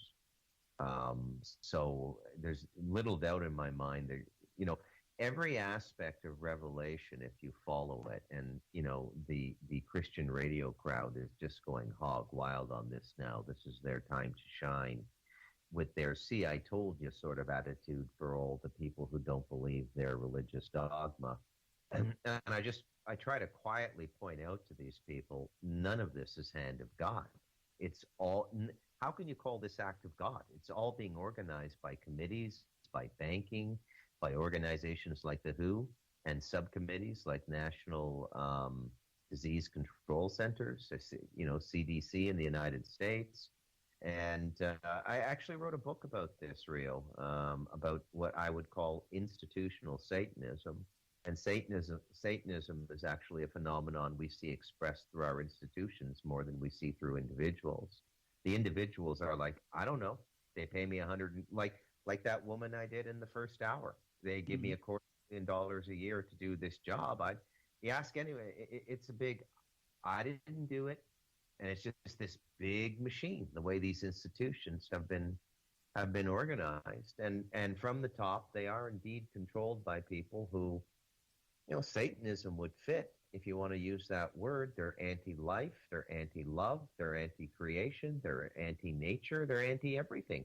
I'm amazed they can even wake up every day without blowing their heads off. They're so negative, but here they are, and they're getting more and more control, and they're doing this big, what I call biblical psyop. It's a psyop, and that's my perspective, but it is happening. And now that I've given my context, I'll give you my full agreement. Yes, it's looking pretty apocalyptic.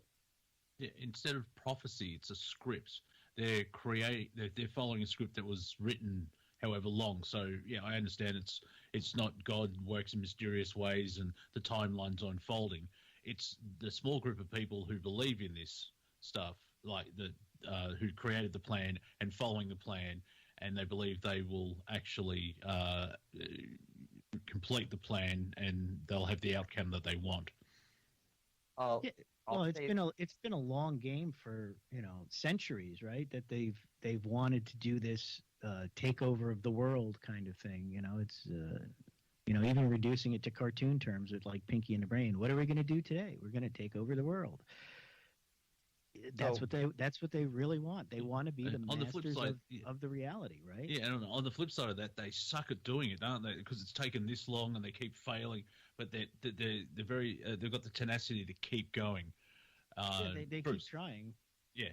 And but they got smart at some point because they slowed the game down, and they've been prepping this whole scenario for the last 50 years, more 60 years, through the cultural revolution and sexual revolution, and they've been talking about how to demoralize the humans, and now that they've figured it all out and how it works and how to do it, now they're running forward with what they want to do. But that's how I see it. So I don't, to religious people who are listening, look, I don't want to come off like some atheistic nihilist here. I will add this. The only chance an average human being like me and you guys has of beating this is to follow our hearts. So if the gospel and the teachings of Christ give you more heart energy and more heart direction, follow it. But the ancillary stuff, the prophetic stuff, be very cautious about that stuff would be my warning. Because whatever's doing this, us on this call, we're somewhere between 120 and 135 IQs. We're all very smart guys. The people running the show, they break the Stanford Burnett show. Whatever they are, they're operating at like 400 IQ. What these motherfuckers can do now is unbelievable. I've heard stories. This is in William Tompkins' book, Selected by Aliens. They have a pill now that can regress you from 85 to 24 years old. And so you're in the same body, the same genetic structure, but you regress to 24 years old. And it also enhances your IQ to about 400. So what we're up against here is just a whole other class of human being. And some of them aren't even human beings. Well, and that's always kind of been my theory with a lot of these people with the reverse speech. I look at it, I guess you would call it in a more religious aspect. But I really think, a lot of these people are just possessed, and, there's demonic power speaking through them. Totally agree. After some of the stuff I've heard and listened to, I can't really draw any other conclusion than something like that. So this is what I was getting at last Friday, Rio. I didn't want to come right out and say it because I didn't want to offend you, but I was going to pass this on to Jimmy to tell you. I got the exact same vibe, is that the demonic energy is coming through the reverse speech. And if you're spending hours a week doing this, you need to have some spiritual ritual to clean yourself, man.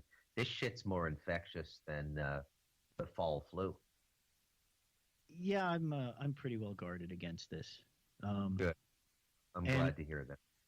There are times though when I'm doing this that, it creeps me out a little more than others, and with certain people it creeps me out a little bit more than others. But I know when it's time to walk away and take a break and, go get myself back together as far as going this goes. Bit of spiritual hygiene, watch some comedy and shower off energetically type thing. Because like working on the radio station that I'm with, I've helped out other people because they're hardcore into the conspiracies, and they're dealing with a version of this plan basically, but they're doing it 24/7, and they're constantly in that energy, and it wears people down, and the loss of hope and everything else like that. So even it's just not the Judeo-Christian religions, but most things on planet Earth, by the seventh day, have a rest. I mean, it could be a Thursday and you watch MacGyver, do what you do. But obviously you found that balance where, I mean, if you get, I do the same thing with social media. If I'm reading Twitter, which is a battlefield, if I start getting like, oh, okay, that's enough, I can feel that energy. It's a low frequency, like putting that down, and I'm walking away.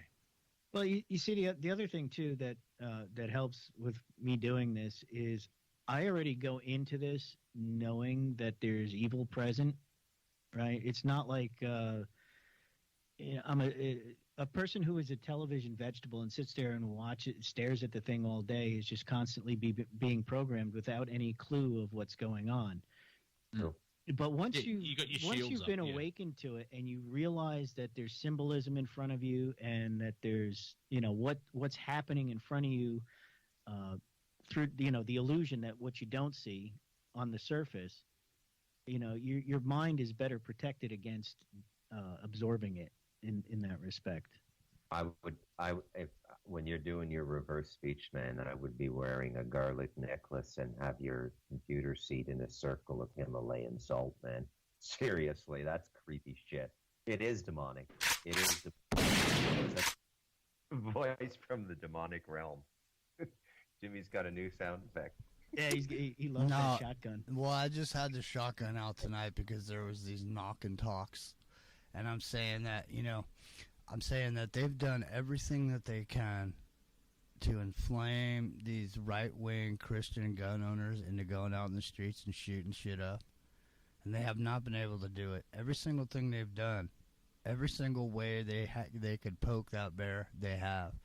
And no one's gone out there going crazy and shooting, but I think they found the nerve that because not everybody in America, the 300 million gun owners, I mean the guns, I think there's 300 million guns.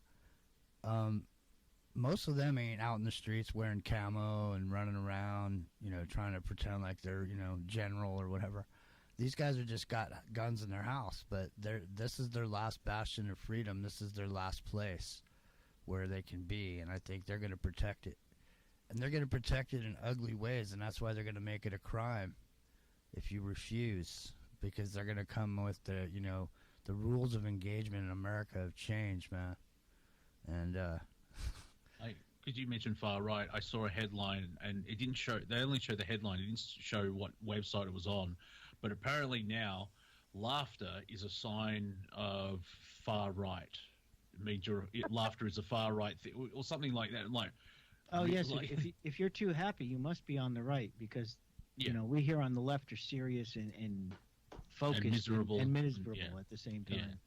But it's very hard to be doing satire and parody nowadays, because you have to check these things. Like, is this an article from the Babylon Bee? And then you find out it's not, and then the Babylon Bee make fun of that. So it's really Well, the first rule to doing anything that revolves around comedy is that there are no rules. So if you're following rules, man, throw those rules out the window. NBA playoffs party. Hey, the NBA playoffs. Hey, Jesus, get out of here.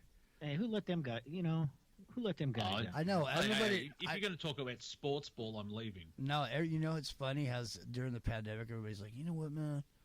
Fuck these sports, man. Forget it, man. I'm gonna watch this shit. Forget these sports, man. Look at them taking a knee and all this shit. Now it's been a couple years. People are ready for it to come back. Still don't, remember they had cardboard cutouts as crowds. In other words, there was no actual people there. I mean, think of the beauty of it. They could actually just, if the wrong team won, they could just replay it. No, Bob, to get rid of that last basket. Now, because there's nobody there to say anything about it. Well, we got 4 minutes left. Monty, tell them where they can find you. You can find Bruce on Amazon, ladies and gentlemen. That's M-A-C. And watch out. Don't spell it wrong, or Bruce will come and get you like a shark in the waters off Northern California when you're sitting out there on your little surfboard. I just like being confused with Irish. M-A-C is Scottish, man. I know. A Bulgarian like being called Romanian. Well, you know what? Listen, you don't want to be confused with Irish in America, because even when black people could only eat in the back of the restaurants, they made the Irish eat on the back porch with the dogs. It said no Irish. It said in front of the buildings, no Irish. So I can see why you don't want to be Irish. But anyways, Monty, 3 minutes. Tell them where they can find you, bro. Basically, Wafer Thin Entertainment. I'm on like 17 different platforms. YouTube, BitChute, Rumble, Twitter, Facebook. Wafer Thin Entertainment. And that's where you can find all my shtick. And I've got a weekly show, if you want to listen to it live, 2 a.m. on Wednesday mornings on Revolution Radio, called Planet Collingwood. There you go. Well, time's up for this week here at Aftermath FM, 10:30 Pacific, Monday through Friday, immediately following Clyde Lewis, Ground Zero Team. $79 a year.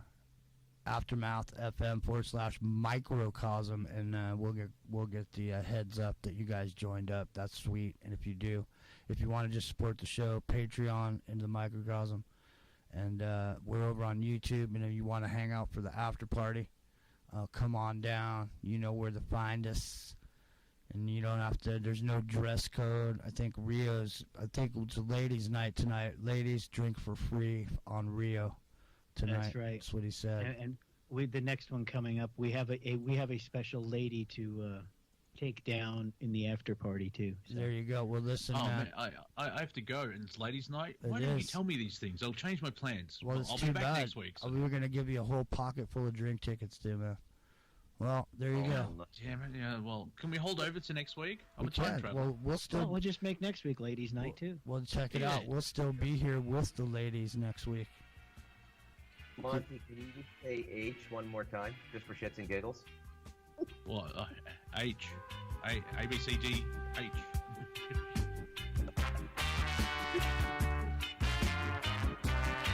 Listening to the microcosm, I hope you have a great weekend, and we're going to see you Sunday morning for the Wake and Bake with Rock and Rio and myself. And thank you, Bruce McDonald. Thank you, Monty D. Thank you, Aftermath. Thanks, everybody. Hasta lasagna. Don't get none on you. We'll see you next Monday. All the clubs are being closed down. This place is coming like a ghost town. Bands won't play no more. Too much fighting on the dance floor.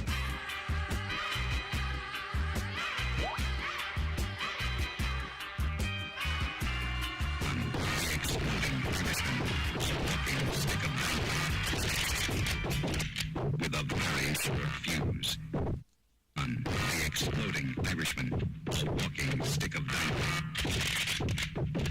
With a very short fuse. Rub him the wrong way, and he'll go off in your face. Duck, you sucker. Together, they'll blow you apart.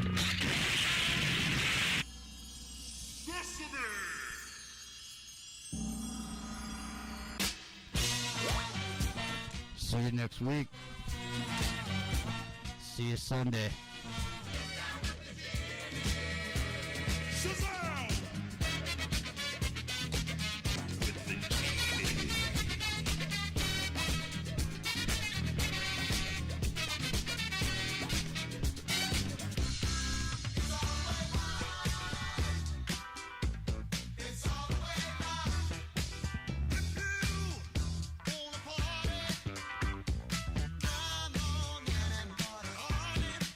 They destroyed the world. They destroyed the world. They destroyed the world. The entire Los Angeles area. Already hospital facilities have begun to crack under the strain, and civil defense authorities state that the situation is much the same across the entire country. Martial law is now nationwide. Major cities in all parts of the country, New York, Los Angeles, report plague victims falling dead in the streets, in their homes, at their work. The first symptom appears to be severe choking, followed by immediate unconsciousness. Death occurs within minutes. Whether a state of war between China and Russia still exists is not important any longer. Our fellow countrymen are dying. The very foundations of civilization are beginning to crumble under the dread assault of that horror long feared, germ warfare. Colorado Channel, this is a Class 1 emergency. All civilian traffic is barred from streets and highways. Stay in your homes. Stay in your homes. Those found without specific military orders are subject to summary execution. Stay in your homes. Repeat, Colorado Channel, this is a Class 1 emergency.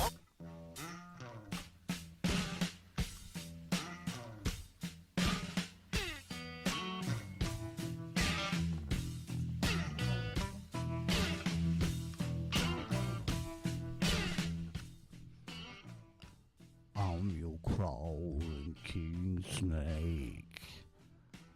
Welcome to the after party. Here's some, here's a cut off L.A. Woman. And I rule my den. I'm the crawling king snake. And I rule my den.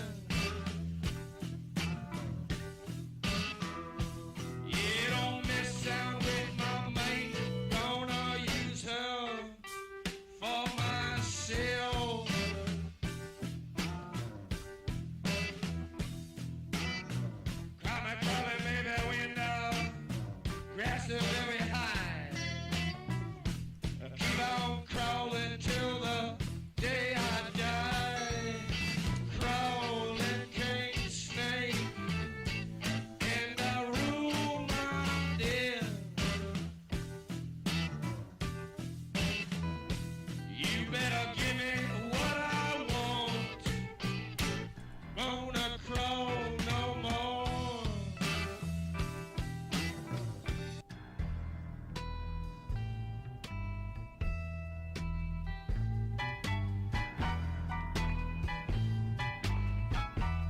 I'm a spy in the house of love. I know the dream that you're dreaming of. I know the word that you long to hear. I know your deepest secret fear.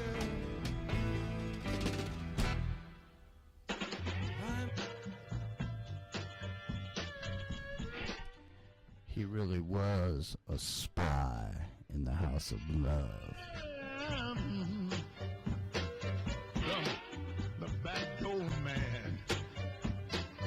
I am the back door man. Well, the men don't know, but the little girls, they understand. When everybody is trying to sleep, I'm somewhere making my midnight creep. And every morning when the rooster crows, he's telling me that is the time to go. I am the back door man. I am the back door man. Well, the men don't know, but the little girls, they understand.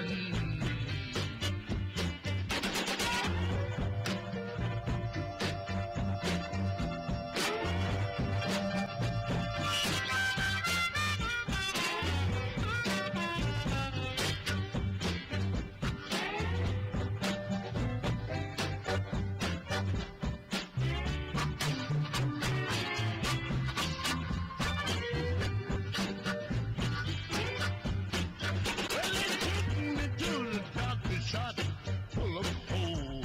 The night she cried, save the soul. I was accused of murder in first degree. Let me show you how to create an amazing ad using stock footage. Go to look at all this great footage. It was always a challenge for me to create a high-end commercial only with stock footage. With our grid, it's very possible. There are no standalone clips. The back door.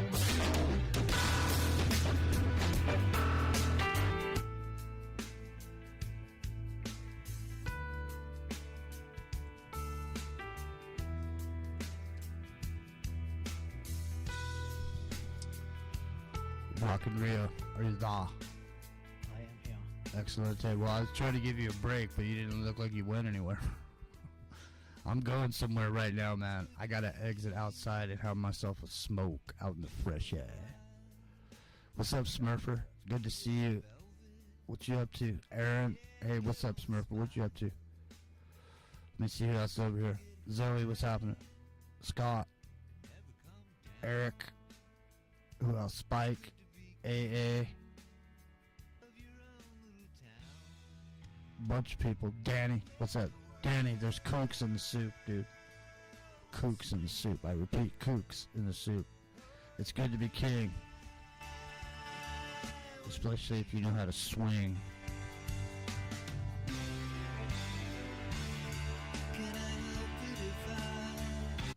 Man, that was a masterpiece, that album right there. Wildflowers. That was a good one. Gotta say. He put out a lot of records, man. Not all of them were masterpiece. But that one was, you know, like Refuge. Don't wanna live like a refugee. All that. We talked Petty. Yeah, Tom. You know, he had a lot of, he put out a lot of records, but not all of them were master. But that there, Wildflowers, that's, you know, that's after he cruised around with traveling Wilburys, and, you know, he had a whole different attitude. He's just, I mean, just the whole composition of it, the whole everything. You can just tell he's just kicking back, smoking cigarettes, just playing it. Just like, man, you know, he's got a new attitude. It's like when you're younger. You know, when he was young, when that first album came out, Breakdown, with that unique vocal tonal quality to his voice, he stood right out, man. That song sold fucking millions of records, man. Breakdown. So, what are you guys up to? Are we after partying? And what do you guys want to talk about? As the reverse speech has ended, I assume. Well, there's always more. Well, yeah, there always is, but I know Bruce doesn't want to get entrained by the demons. No. Actually, I'm getting quite good at this, actually. Well, It's hey, alarming there how was a quickly- piece though that he brushed over something though, and you didn't expand and magnify it because I was listening to you. You forgot about the grandma because there's a piece in there where it says grandma in German, and it says kiss your grandma goodbye or whatever, and then we will. Oh yeah, no, we did hit that. But yeah, you hit it, but you didn't tell people that that word meant grandma. So that, I mean, they kind of missed the point of it. You know what I'm saying? No, I said that. I said Oma is grandma in German. Oh, you did? It's, yeah, the line is kiss your Oma, sick in the week. See? Kiss your grandma. Kiss, make her sick by staying home without your mask. Isn't that a lovely sentiment? Put on the insignia. There's 44 people in the chat or watching the show over on YouTube, so that's pretty good. Everybody's hanging with us for the after party. Yeah, man. So, listen, do you guys mind jumping in here on something? I'm sure, we can take calls still too, but I just can't take them while I'm away. That's all. So, you guys want to just hang for a bit here? Let me exit stage left, and then I'll be back. Yeah. Okay, good. All right. Well, let me go take that break, and then you guys jump in here, and then I'll be listening. Oh, I guess I can listen on YouTube on my iPad, so I'll do that. And if I was king, everybody would be free. I would immediately free everyone. That's what I'd do. No slaves, no masters, man. That's all I want. It's called anarchy. You guys should talk about it. It's not black ski masks and fucking skateboards, man. I mean, it could be if but it does. That's not. That's why they want you to think that. When I say anarchy, you think skateboards, you think black ski masks and people like busting windows at Starbucks or whatever. But there's actually a quality to it that's actually kind of appealing for a lot of people. What do you guys think? Are you total against anarchist? I'm living it, Jimmy. I'm living it. There's no law on this mountain, and everything works fine. I'm just reading. Don't need. I'm sorry, I'm reading the chat. Go ahead. Here, I'm gonna mute up. I'm just totally down with this reverse speech tonight, much more than last Friday. And I got a question. So, Rio, to your knowledge, is anyone doing this in any other language other than English? I would imagine so. I don't really speak We did the it other in- language fluently enough. He but did Netanyahu in Israel in his native in his native tongue, and we got actual English and out of the reverse. I think there's something special about the English language. I think it's part of the occult matrix we live in. Oh, it definitely is. There's got to be. I mean, it may work in other languages, but I can't really speak any others fluently enough to know for sure. So I don't really look at them too much. But like you said, I did look at that Netanyahu speech not too long ago when they lobbed a few missiles over at Israel, and he was kind of gave his thing. And I was expecting it to be English. It was only like a 30-second clip, but it was definitely he was speaking Hebrew forward. But I said, oh, well, let me just check it anyway, and because there was English surrounding it, in the news, and there was a translator to it, and he did speak in English. There was the phrase "the missiles hit Israel" was in English in reverse. So, and he also said something about the Arabs. He said something obnoxious about the Arabs in reverse. In your foreword to tonight's reverse speech, you said there was a commonality among three different speakers, and they were referencing Israel. I haven't heard that yet. All right, so Have you done? No, I just did the one, which was what was the line there? It says, "Nuke Miss Israel, steal their money, and they'll reverse it." So that was the speech from Murphy, the Surgeon General, and then there was.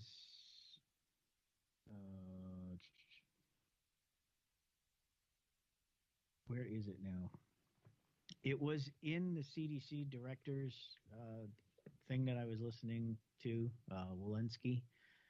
There was another line about Israel somewhere in there. I don't know if I have that one written down or not, but it was also about like war. And then actually, I can do that one now. Yeah. This one's a fairly short one. It's along the same vein as what we heard before from the Surgeon General. About the it'll be all your fault when we all die. Here, I'll just run this forward. There is a clear message that is coming through. This is becoming a pandemic of the unvaccinated. We are seeing outbreaks of cases in parts of the country that have low vaccination coverage because unvaccinated people are at risk. And communities that are fully vaccinated are generally faring well.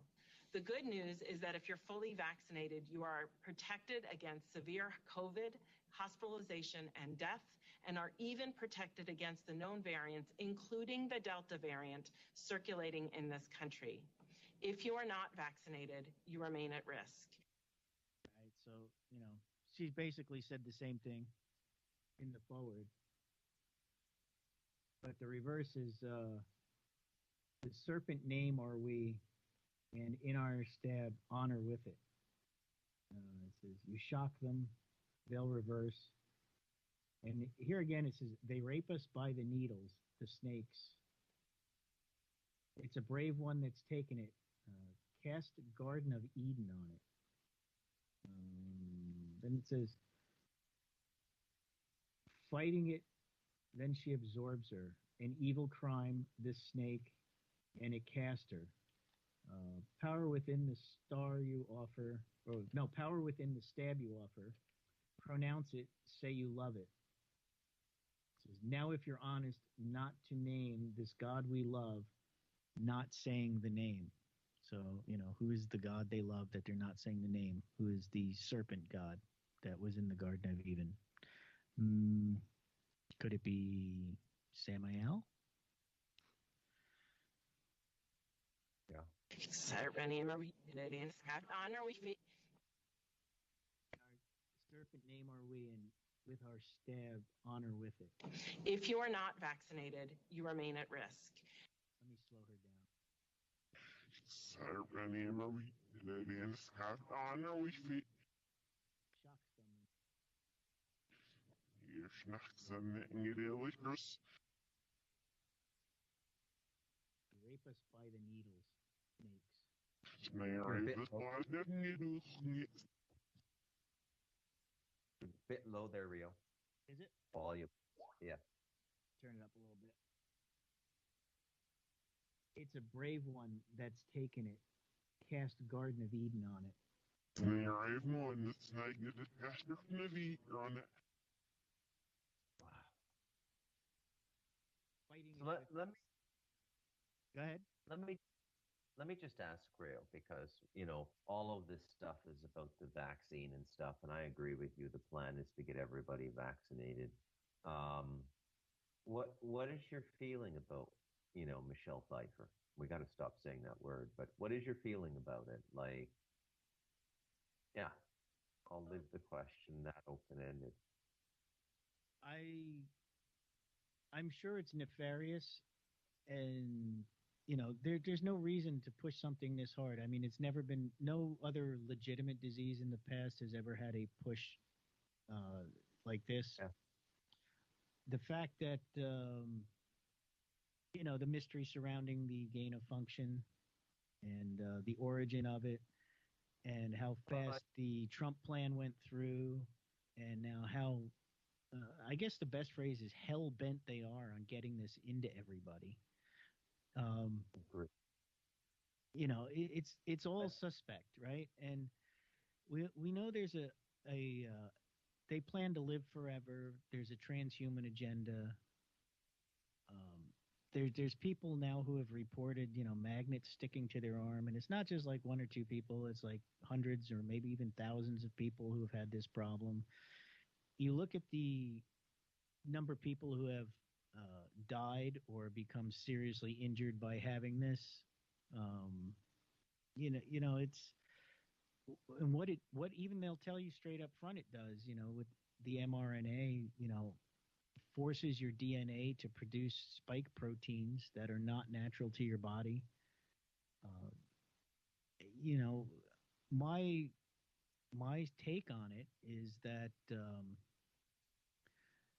that we are, and here again, this is going into a somewhat Christian point of view, but that we are God's creation, and the devil or Satan or Lucifer or whatever name you want to give him wants to destroy us and make us not God's creation, right? So the best way to do that is to modify your DNA so that you are no longer human.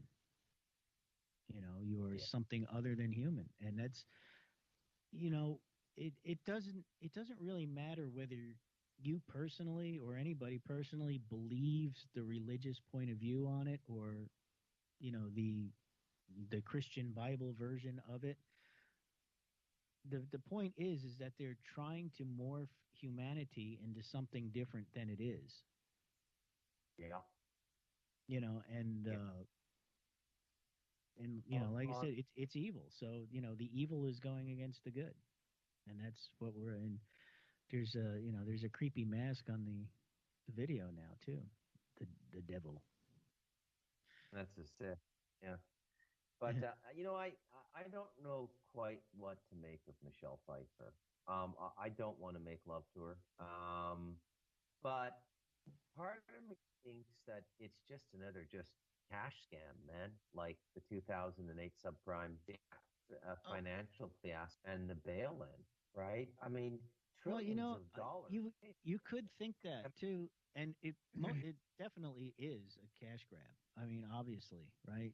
Especially because they've ruled out all the super cheap things that actually do work, like HCQ and ivermectin, and there's about 30 other ones that are actually, pennies on the dollar to produce and distribute that would just, make it go away. But they're outlawing that stuff, but they're giving everybody this other thing, and while I'm sure it's making the right people and the right companies tons and tons of money through the back door, or however they're working all that, there's still got to be something more nefarious to it, other than just profiting. They are seriously so hard about this. That they're looking to like destroy society over making everybody get it, and it's beyond a cash grab. I think I just there is a cash grab going on, but it's far beyond that. Meanwhile, we know that there are organic cures to cancer, like the Rick Simpson's Phoenix tears made from a pound of marijuana turned into 60 grams of oil. 1 in 3 people are going to get cancer in their lifetime in the first industrialized first world, around the power stations, the nuclear stations, with the preservatives in the food, the chemicals. You're going to get cancer. Hasn't shut anything down. So the motivation that they're protecting us from a disease is ridiculous. I mean, that can't be taken seriously. what I have these moments on radio that I call tipping my hat, where you just look at your adversary, no matter what thinking is about them, getting out of the whole good and evil paradigm, and you just got to take two steps back and go, man, that's complete genius what you guys are doing. I mean, if it is in fact a depopulation agenda, they're doing it via a salvation doctrine. We're here to save you. Everybody gets Michelle Pfeiffer, whether you're rich, poor, homeless, or living in a $5 million apartment in Manhattan. Everybody gets it. We love you all. This is part of the new socialism. And nothing could be, this is recently, I'll be honest with you, Rio. If you knew me 3 years ago, I was very focused on this us and them paradigm, whatever you want to call them, the 0.001%. But in the last 3 years, a lot of my critical thought has turned towards my fellow human And are beings. even Sorry. Try getting out of That's the box. okay.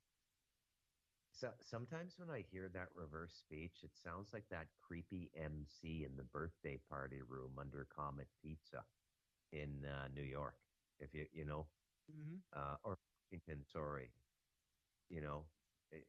And some of the people really, really steeped in this demonic culture, if they're open about it, they won't come right out and say, I'm steeped in this, I murder and rape children. But you kind of know, right? Like, have you ever seen the video from the Comet Pizza basement? And the leader of the band is up on the stage acting as MC, and he's got a balaclava on. His voice sounds like reverse speech when he's talking in forward. And it's very similar to the voice they play in those Saw meetings. I want to play a game. It's they hit intonation, right? So what I'm saying here in my own obtuse way is, yeah, man, you're definitely onto something here. This is for real. I first engaged this about 12 or 13 years ago in the form of an Arizona woman named Peggy Kane. And she used it a lot to prove extraterrestrial theories and stuff, but she did a lot of reverse speech. She swore by it as well. She was very, very good at it. And then I just kind of left it alone. And until I bumped into Jimmy and you, I'd never heard anyone doing it. You do it even better than Peggy Kane. And I don't know how you do that. And I don't know if it's a compliment to say you have a talent there.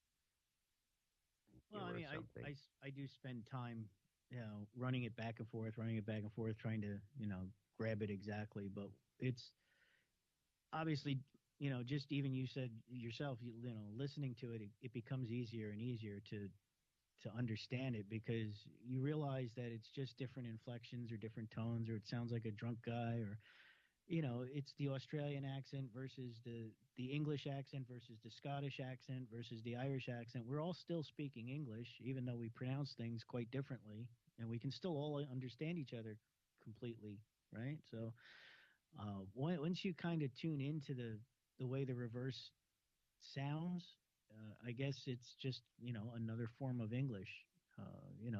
Maybe the diction isn't perfect, or the sentence structure and punctuation aren't always exactly like you would expect them in the forward, but the message is definitely there. Hey, you know what I was just thinking? Somebody in the chat room was mentioning Jim Mars, and I was thinking about Yuri Brezmanov when he gave that interview with G. Edward Griffin. And he's a KGB defector, and he's talking about the 5 ways that they're subversively taking down the United States of America. You should grab him right now and do a reverse on Yuri Brezmanov and see what he says, dude. I wonder what he's saying in reverse. I bet he's saying something, man. He might be. I bet he is. You want me to? I'll dig that tape. You want to do it live? Yeah, we could do that. Hold on a second. I'm just looking at Smurfer Girl. See what she's saying over there. What's up, Zoe? Smurfer? Huh? Another thing that Yuri made pretty clear is that communism is political Satanism, and that I do completely agree with. It is political Satanism, There's a great book written by a Romanian pastor who spent a number of years in a gulag under the communists, Ceausescu, and he wrote a book called Marx and Satan. I recommend it to everybody. It's like really kind of incredible shit that never came out during the Cold War. Like the Soviet system was really down on any kind of prayer culture, any kind of spiritually beneficial ritual culture. But surprisingly, and this never came up in the Western critique of communism, there was a lot of open Satanism taught. Like in the Soviet Union, in Russia, I mean, they were doing classes in elementary school on black magic, all of these sorts of things. And that's a pretty odd thing for a political system that is allegedly spiritually agnostic to be doing. So, yeah, I love Yuri, man. I've watched most of his interviews, not the one with, he's done a lot of them other than the ones with G. Edward Griffin, and he's just so on point. It's unbelievable. He is. He is for sure. Hey, so, hey. So, I'm going to throw a link in here for everybody that's here in the chat. So, grab this link because I don't know if it'll be there like later if you come back. Because Google edits shit out that they don't like. So, grab this link, man. Here. Everybody, hold on. Let me get over there. Back again. Back again. Hold on. I got Yuri Brezmanov. I sent it to you, Rio. It's over there. Well, there we go. All right, so Every time I exhale into this microphone, it reminds me of that movie about sailing that they made. That's all it was. It's like...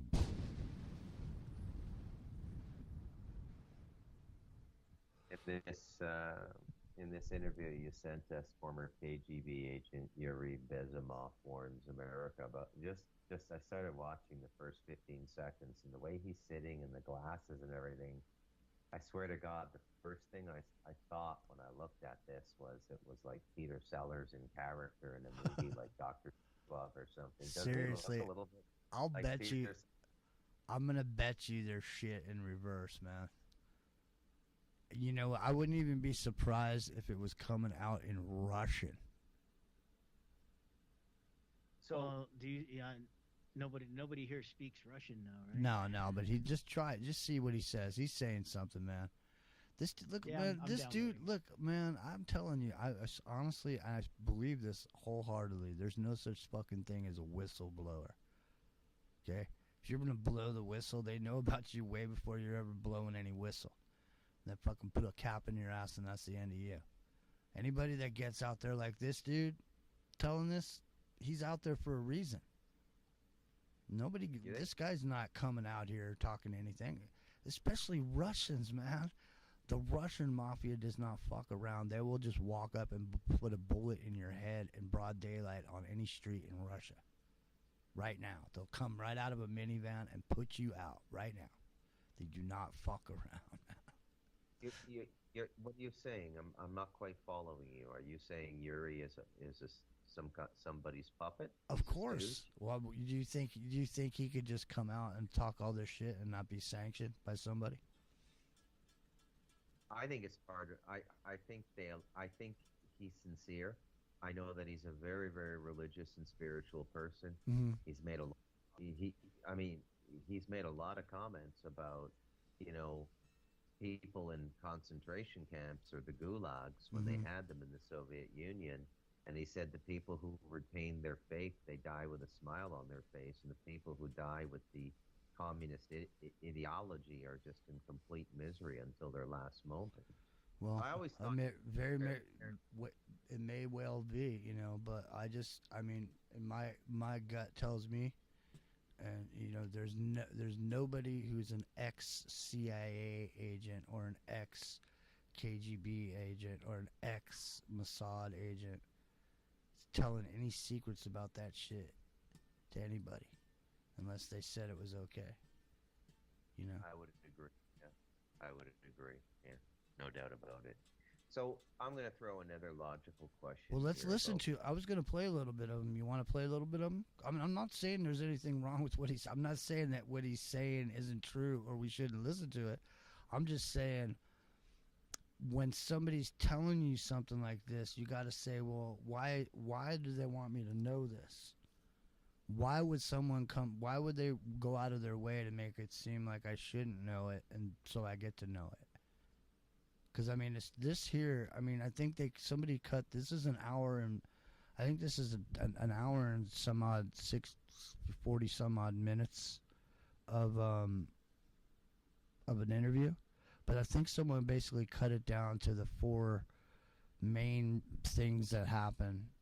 Or that the KGB was doing, and like explaining that the KGB was never like James Bond and shit like this, that they were just bookworm weird dudes that got in positions, and they got into the to the education system, into the colleges, and then that's when they started softening the heads of the young up and comers, and that most of it was subversive.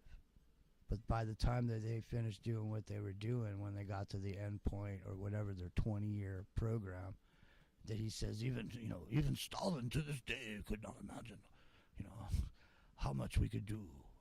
We've gone so far past what we ever thought we could ever do with the Americans. The Soviets use the phrase ideological subversion. What do they mean by it? Ideological subversion is the process which is legitimate, overt, and open. You can see it with your own eyes. All you have to do, all American mass media has to do, is to unplug their bananas from their ears, open up their eyes, and they can see it. There is no mystery. There is nothing to do with espionage. I know that espionage intelligence gathering looks more romantic. It sells more deodorants through the advertising, probably. That's why your Hollywood producers are so crazy about James Bond type of thrillers. But in reality, the main emphasis of the KGB is not in the area of intelligence at all.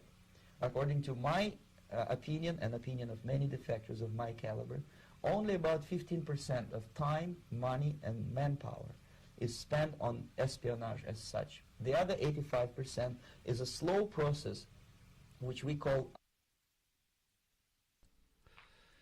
I just caught. Okay, look. If I was watching this guy right now, if I was looking at this from an observational standpoint to see if he was lying or not, he just had a major hiccup in the middle of. He was about to say something, and then he stopped himself and changed what he said to "my opinion." Watch. Here we go. Of thrillers. But in reality, the main emphasis of the KGB is not in the area of intelligence at all. According to my opinion and opinion... According to my opinion. What's the timestamp on that? 59 seconds. All right. I have it loaded up here. Okay, cool. I'll keep going. Here we go. Actors of my caliber, only about 15% of time, money, and manpower is spent on espionage as such. The other 85% is a slow process which we call either ideological subversion or active measures, активные мероприятия in the language of the KGB, or psychological warfare. What it basically means is to change the perception of reality of every American to such an extent that despite of the abundance of information, no one is able to come to sensible conclusions in the interests of defending themselves, their families, their community, and their country. Okay, let me just say what I'm getting from this dude right now about watching him.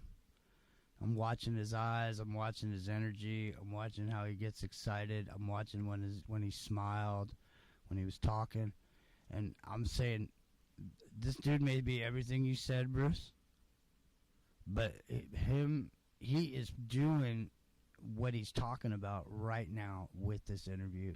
He is working right now. He's fucking working right now. Okay, he's doing exactly what he's talking about doing. It's just like but Jimmy. You got to understand, at that level of intelligence, he was like a senior director. He's one of the major defectors, right? The training is so entrenched, it becomes your whole... have you ever met one of these guys in real life? I might have. But listen, here's what I'm trying to say though. Here's what I'm trying to say. Listen. What I'm trying to say is we took a tape of this this sociopath who was talking to some dude on an interview. And he was talking to the guy, and he was telling him this, and he's telling him that, and he was saying how he was going to be honest and all this stuff. And I picked it apart because the sociopath dude was doing what he does while he was pretending to like be honest with this guy. He was doing exactly what he talked about doing to other people because he's a sociopath. He was actually, while he was talking about doing it to other people, he was doing it to the dude in the interview to get what he wanted out of the guy. And that's what I'm saying with this guy. This guy, he's here telling us what they're going to do to us or what they've done to us. But it's in the telling of what they do to us that he's also doing exactly what he's talking about, telling us about at the same moment. So there's no, you see what I'm saying, Bruce? I do. I have met guys like this in real life. I had a friend briefly, more of a friend, in the late 90s, and he emigrated to Canada. He was originally from Czechoslovakia. I mean, he got out before Václav Havel and all that stuff. Mm-hmm. So if you guys remember back then, if you were following it in the news and everything, as it was leading up to the Berlin Wall collapsing, the first indication that communism was ending is they started letting all the Jews go to Israel. And this guy was a Czech Jew, and he took the Israel route, did his military service in Israel, then left Israel and came to Canada. He also, before coming to Canada, after Israel, he trained the Peruvian Special Forces. And the first thing the president of that country did with his new special forces, trained by a Czech intelligence guy, was murder over 800 police officers who were striking for a higher pay. So I sat down with a guy this creepy across the table, had coffee, and talked to him for 3 hours. The body language is the same. So what I'm telling you, Jimmy, is based on my own experience. Yeah, you're saying it's just like once they've gone through this and they've been this, that the way they come across is how they've been trained, and it's ingrained in them, is what you mean. Absolutely. It's like a method actor that never leaves character. It becomes them. Right? I am 100% with you on this. Now, so this is, I've used Yuri Brezmenov's information, many, many times on this show. But this is the first time I'm actually looking at and watching this video like I'm watching somebody that I don't trust. I'm looking at this video for the first time like I'm scanning it to see what's up with this guy. So I'm just saying I'm looking at him different right now, but I'm not saying that there's anything wrong with the information, because the information could be 100% and totally accurate. But I'm just all of a sudden I'm starting to wonder if this guy was because I don't think there is whistleblowers. So I'm going to keep looking at him. You guys tell me what you think. Rio, I'm sure, is working on this in the background. So here we go. Yep, I've got something good. It's a great... All right, stand by. Stand by. Okay, let's watch him. Here we go. Brainwashing process, which goes very slow, and it's divided in 4 basic stages. The first one being demoralization. It takes from 15 to 20 years to demoralize a nation. Why that many years?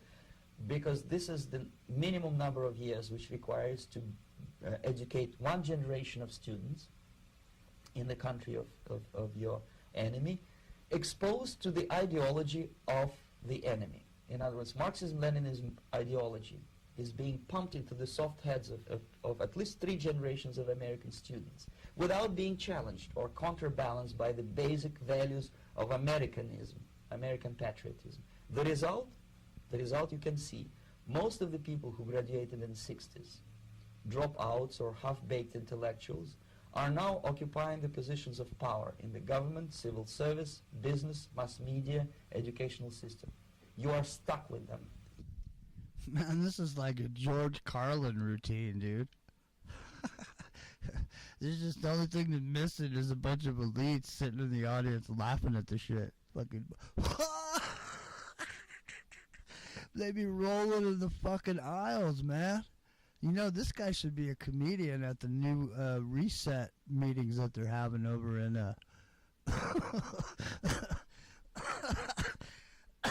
this guy's the George Carlin of the fucking reset, dude.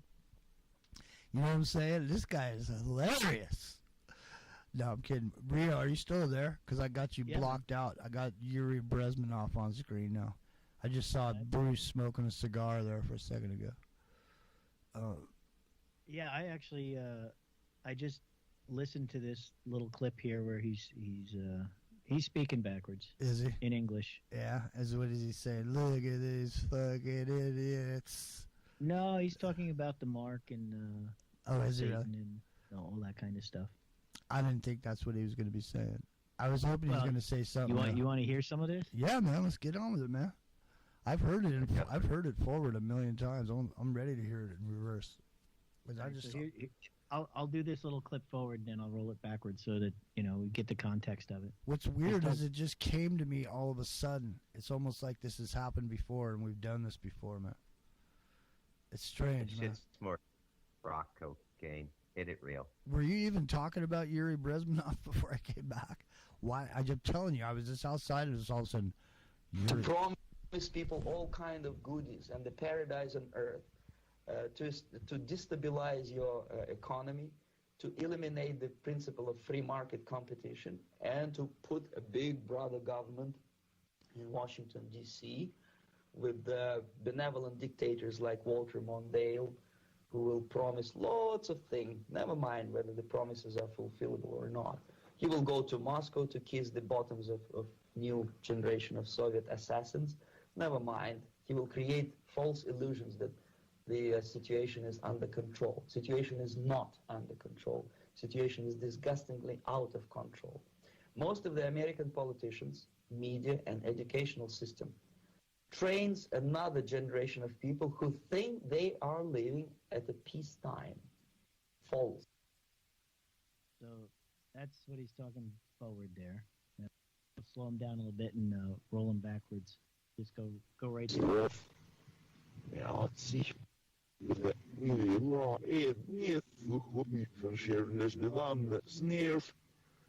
Something is the one that snares. Trains another generation of people Something is the one that snares. I didn't catch what it was.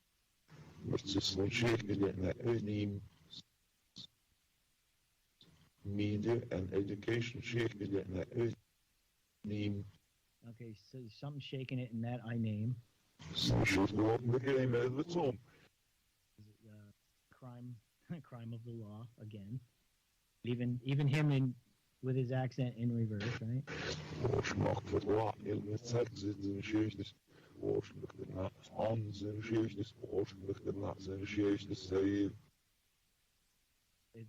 I kept hearing Nazi shameness in there.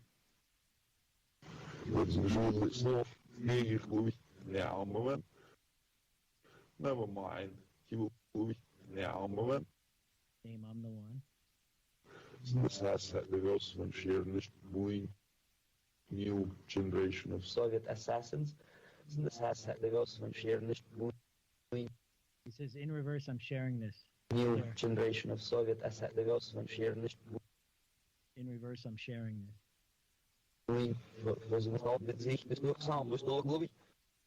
He will go to Moscow to kiss the bottoms of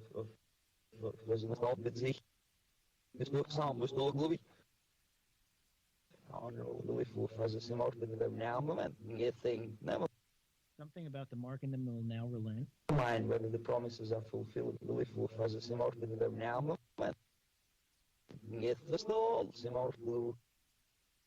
They'll mark you. Who will promise, Lord, Lord, they mark you. Lords, they mark you.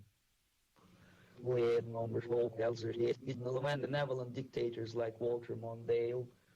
Okay, so the Lords, they mark you, and then the next thing he says is with the numbers. With numbers, So they mark you with numbers. With benevolent dictators. Something they will abandon. Yes, is met me sorry. Mark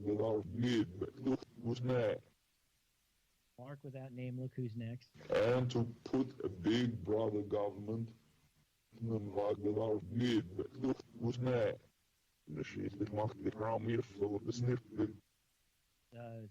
Mark the crime for the snake pit. Principle of free market competition.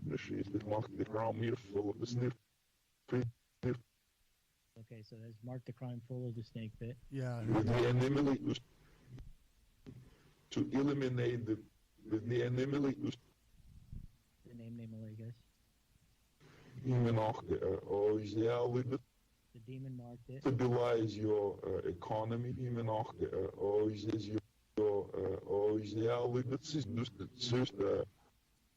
about sisters. Who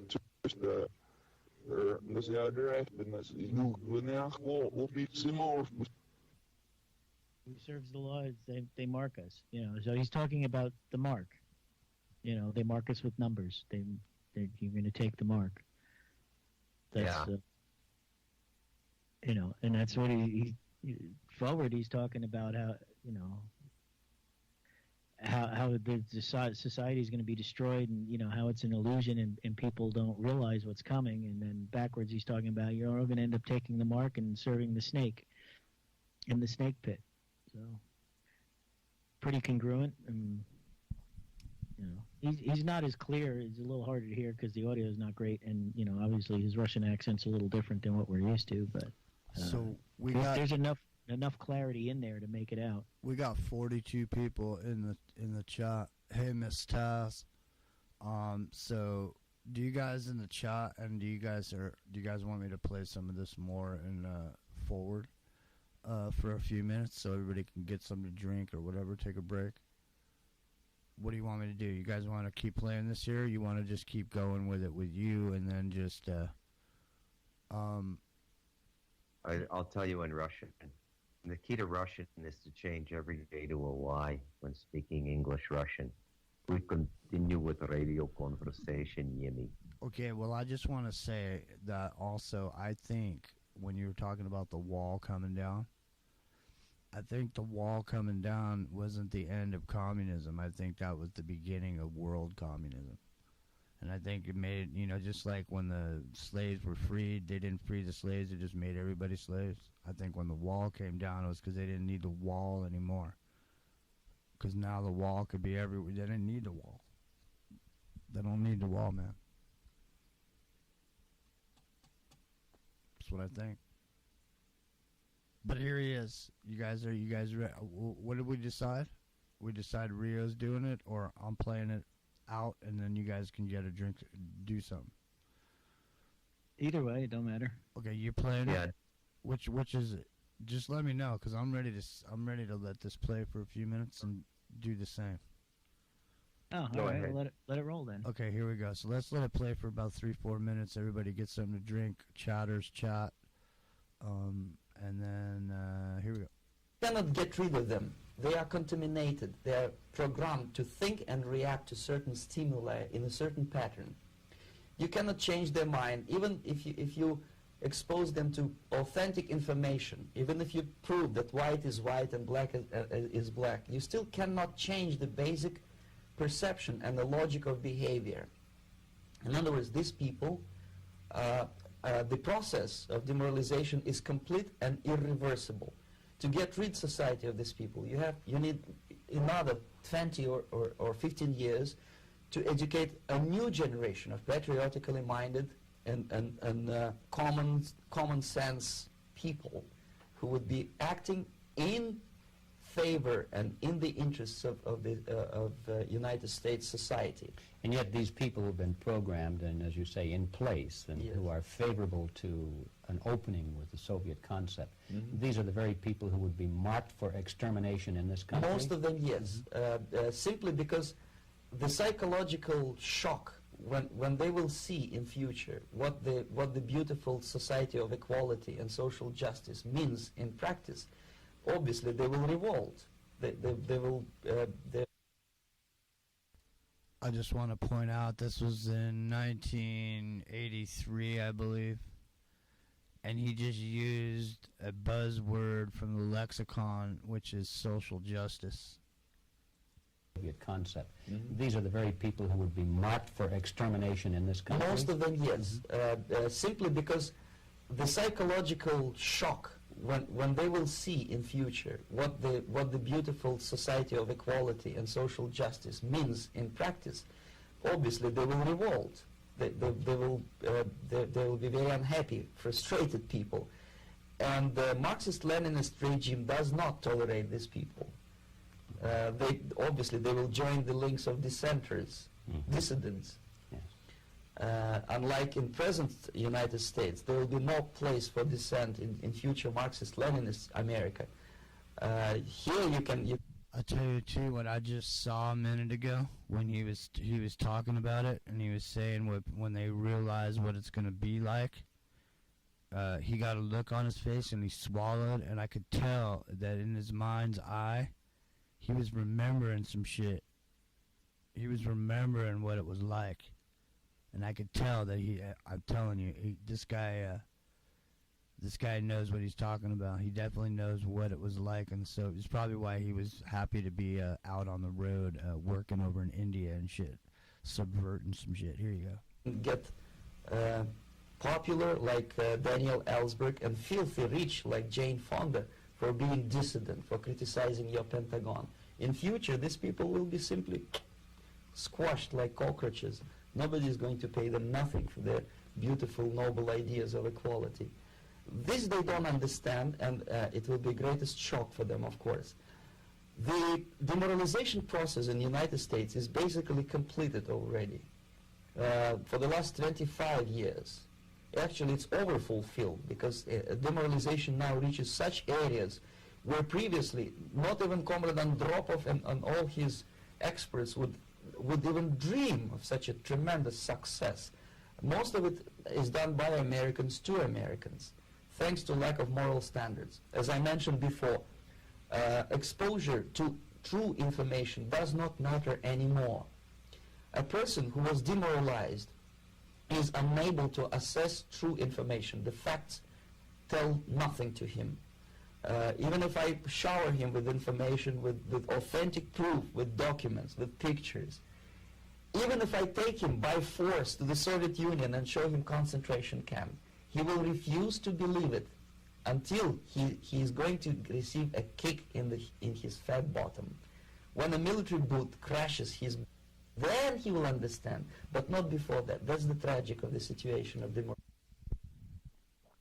When the boot strikes his ass is when he will understand. But until then, it's all just bedtime stories, you know. But when the boot crashes... I got a clip there. Good. When the boot crashes against your ass, that's when you realize something's going on.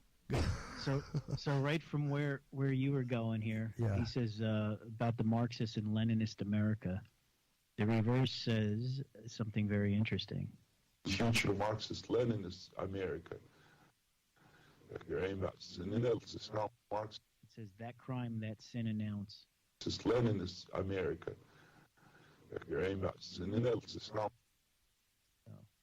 Talking about announcing the sin, the crime, that sin announce. So he's telling us that the crime is Marxist America coming.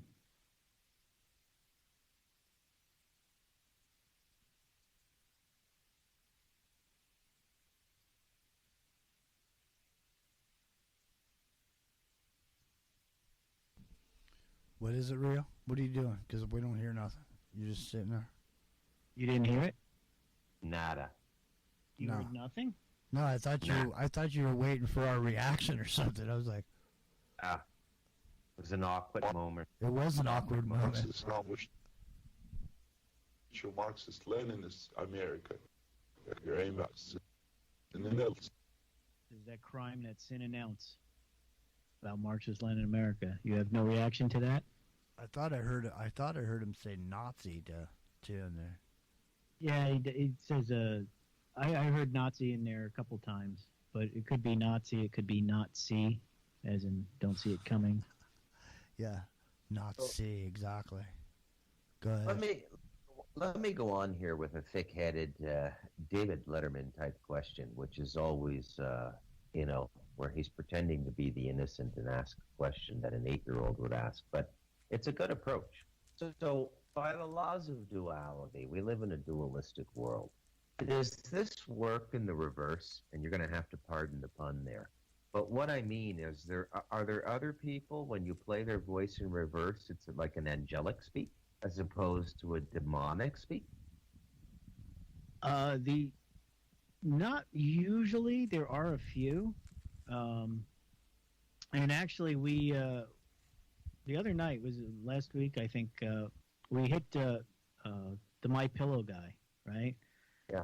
And he claims he's a born again Christian, and he claims he has the proof that the election fraud through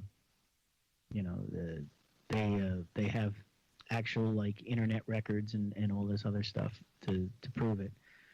And so I did a speech where he was talking about it, and he actually said very positive things. Whether his assumptions about Trump and the election and all that stuff are right or wrong or indifferent, he is actually sincere about it.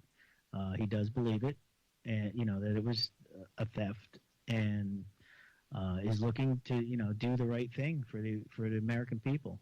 And that all came out in his speech, and it was, he even said, one of the phrases he said is, "I pray for their souls."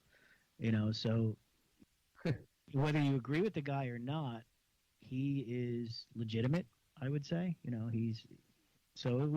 was actually kind of refreshing to hear somebody telling the truth. So and not looking to slay babies and rape your grandma and that kind of stuff that goes on with a lot of these people. You just fired a connective thought in my head that's creeping me out. Based on, in the forward speech, listening to Urian, the process of demoralization. If you look at it through the Uri lens, one of the most demoralizing things we've experienced in the last 20 years is, in fact, Donald Trump. Because all that motherfucker did was tell us about all this evil that only conspiracy world talks about, underground bases and everything, and then basically left the White House. And there's nothing we can do about it. How much more demoralizing could that be? Right? Mm-hmm. Yeah, that makes sense. That fits the commie agenda perfectly right there, by Uri's definition. Yeah, I'd have to say it does. I'd agree with you on that. Jimmy looks like he's deep in thought there. I got to punch out, guys. It's been a great 3 hours, man. Yeah, I got to go too, man. I need to eat. I'm sitting here eating a bunch of Hershey bars. I'm starving. Here, I'm trying to get you back in here, Rio, but I have the screen up there. There you go. It don't matter. All right, well, there it is. The synagogue of Leninist America. The synagogue of secular humanists. The synagogue of secular humanists. Smurfer girl. Never talk about the secular humanists, man. That's the real. Yeah, huh? Seriously. That and Scientology, those two things. Scientology gets pissed, man. Well, they're everywhere. Do they? They're everywhere, too. That's funny. I never really paid them that much mind. I just thought they were just a little wacky, and no, they didn't really interest me. No, you know they that they follow a 3-eye for 1 eye philosophy. They're really aggressive. they are. They do not fuck around, and they don't like whistleblowers at all. That's what I'm saying. Whistleblower. That girl that's on that TV show with the fat guy. She's like a hot New York MILF or whatever, and she's got a fat guy, stupid husband. It was on for a while. He's like a UPS driver, and she just lays around. That's like the King of Queens or something. Yeah. She just makes smart ass comments all day. Oh yeah, what's her name? Leah Remini. Yeah, Leah Remini, exactly. Yeah, no, I like her. She's cool, man. She's funny too. She's a smart ass. But the thing is, man, she came out about that shit. You know, you come out around that shit, you better start running. That's all I'm saying. And if you're in the entertainment business, listen, they got a whole special center just for special people down in Los Angeles. I mean, there's all these other, if you're just Scientologist, you're over here. Okay? But if you're a celebrity or you get deemed somebody in that mix, you're over here at the Celebrity Center. You don't pay, you don't get to deal with all the little people over here. You go over there. Celebrity Center. So As I understand it, there's 3 forceful mafias in Hollywood. There's a Scientology, the Hebrew Mafia, and the Gay Mafia. Mm-hmm. And yet you have to be hooked up with one or you're just not going to make it, right? Or, I mean, you can't.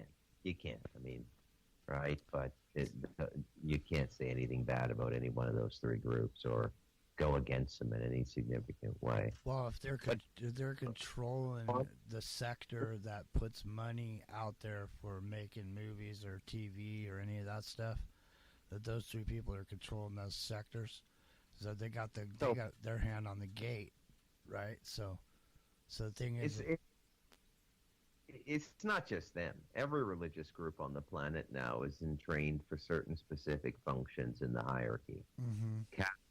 Catholics, and specifically Knights of Malta, are used extensively in diplomatic and intelligence positions. The Mormons are the foot soldiers and middle management. You would be amazed I can't give you the figure off the top of my head, but the disproportionate numbers based on per capita, based on the American population, of Mormons in the FBI and CIA. They're the foot soldiers, Like 1 out of every 3 or 4 Navy SEALs is a Mormon. Well, what's funny is that the Mormons and the Jehovah's Witnesses and all this shit, they were all started by Masons. Absolutely. So I mean, it's just like we were talking about earlier. It's like you got the Knock and Talk, and then you got the Fusion Center, and then you got the Strong Cities Network, which is the international shit, the international law, or the UN. So it's the same with all of these. I mean, it's the same model over and over again, right? They just build the same model over and over again. But at the very top of it, the entertainment business in and of itself is just an arm. It doesn't exist by itself. It's over there, but it's just a part of the overall corporation. There's one dude sitting somewhere at the head of all of it. And he owns the banking, he owns the movies, he owns the television, he owns it all. There's somebody out there like that, but we don't know his name, we never will. Maybe his name is Beelzebub, or maybe he's the Antichrist. I don't know. Nobody knows. Nobody knows. All you know is this. When in doubt, whip it out.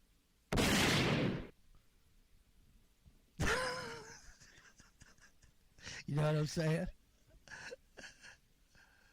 The thing is now we know what the long-term plan is, right? It's been disclosed for a long time. And we're actually seeing it play out now, like in front of our eyes. It's becoming a whole new different thing.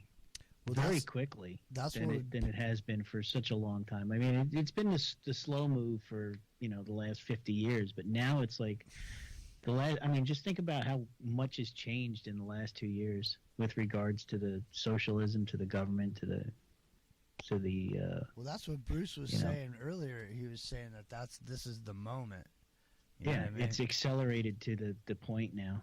This is the moment where all that people get to say, "Hey, see, I told you." All right, you ready to go? We gotta go right now. Okay.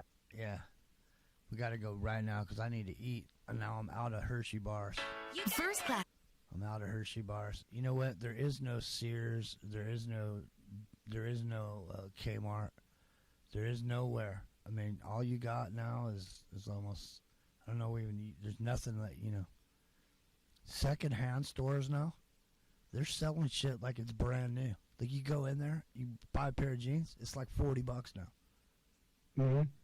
Oh yeah, even pawn shops and stuff. You used to be able to go in there and get a good deal. Now it's like retailer better. It's better, yeah. And because you know why? Because the supply of shit that you used to be able to just go down and get at the store is starting to become smaller and smaller. That shit, places where you used to go to get that shit, it ain't there no more. That fucking supply line is dead. That shit ain't ever coming back. People are throwing it away like it's garbage. Dude, I swear to God, here in California, people are moving out of here so quick. They're leaving behind shit that costs them thousands of dollars, man. They're just fucking giving it away. $20 for some fucking shit that like 2 years ago you'd be paying $500 for this guy's table. And he wouldn't be leaving until he got his $500. People are fucking just done. Anything that they gotta carry that they can't fucking carry, they're leaving it behind, man. Mm-hmm. I'm telling you, it's a trip. There's a lot of that going on in New York too. Where are they going, man? South. Who knows? It's a free for all. That's all I know. They're going south. They're going to Florida, Texas, Alabama. All right. Well, let's get the hell out of here. Thanks, everybody. We love you. Take care, everyone. Take care. See you tomorrow. No, see you. Well, maybe we will see you tomorrow. Who knows? You never know. You can bet your life.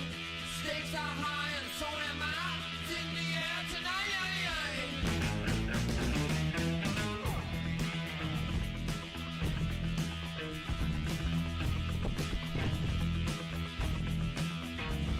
I see you there with your shot grin. I got my eyes on you. I shake your tail feather in my face. There's no telling what I'll do. Well, looky here, you swing your things. The magic is in my hands.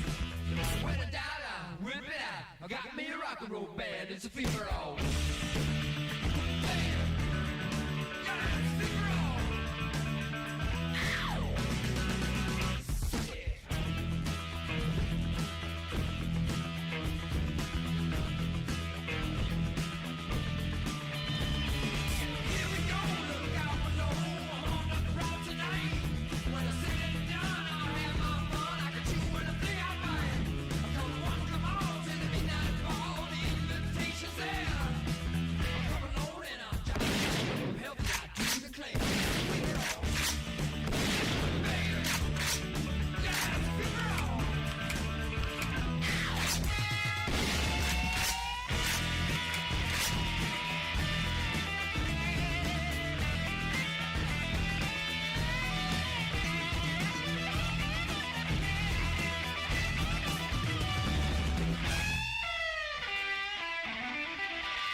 One of the great challenges in this world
so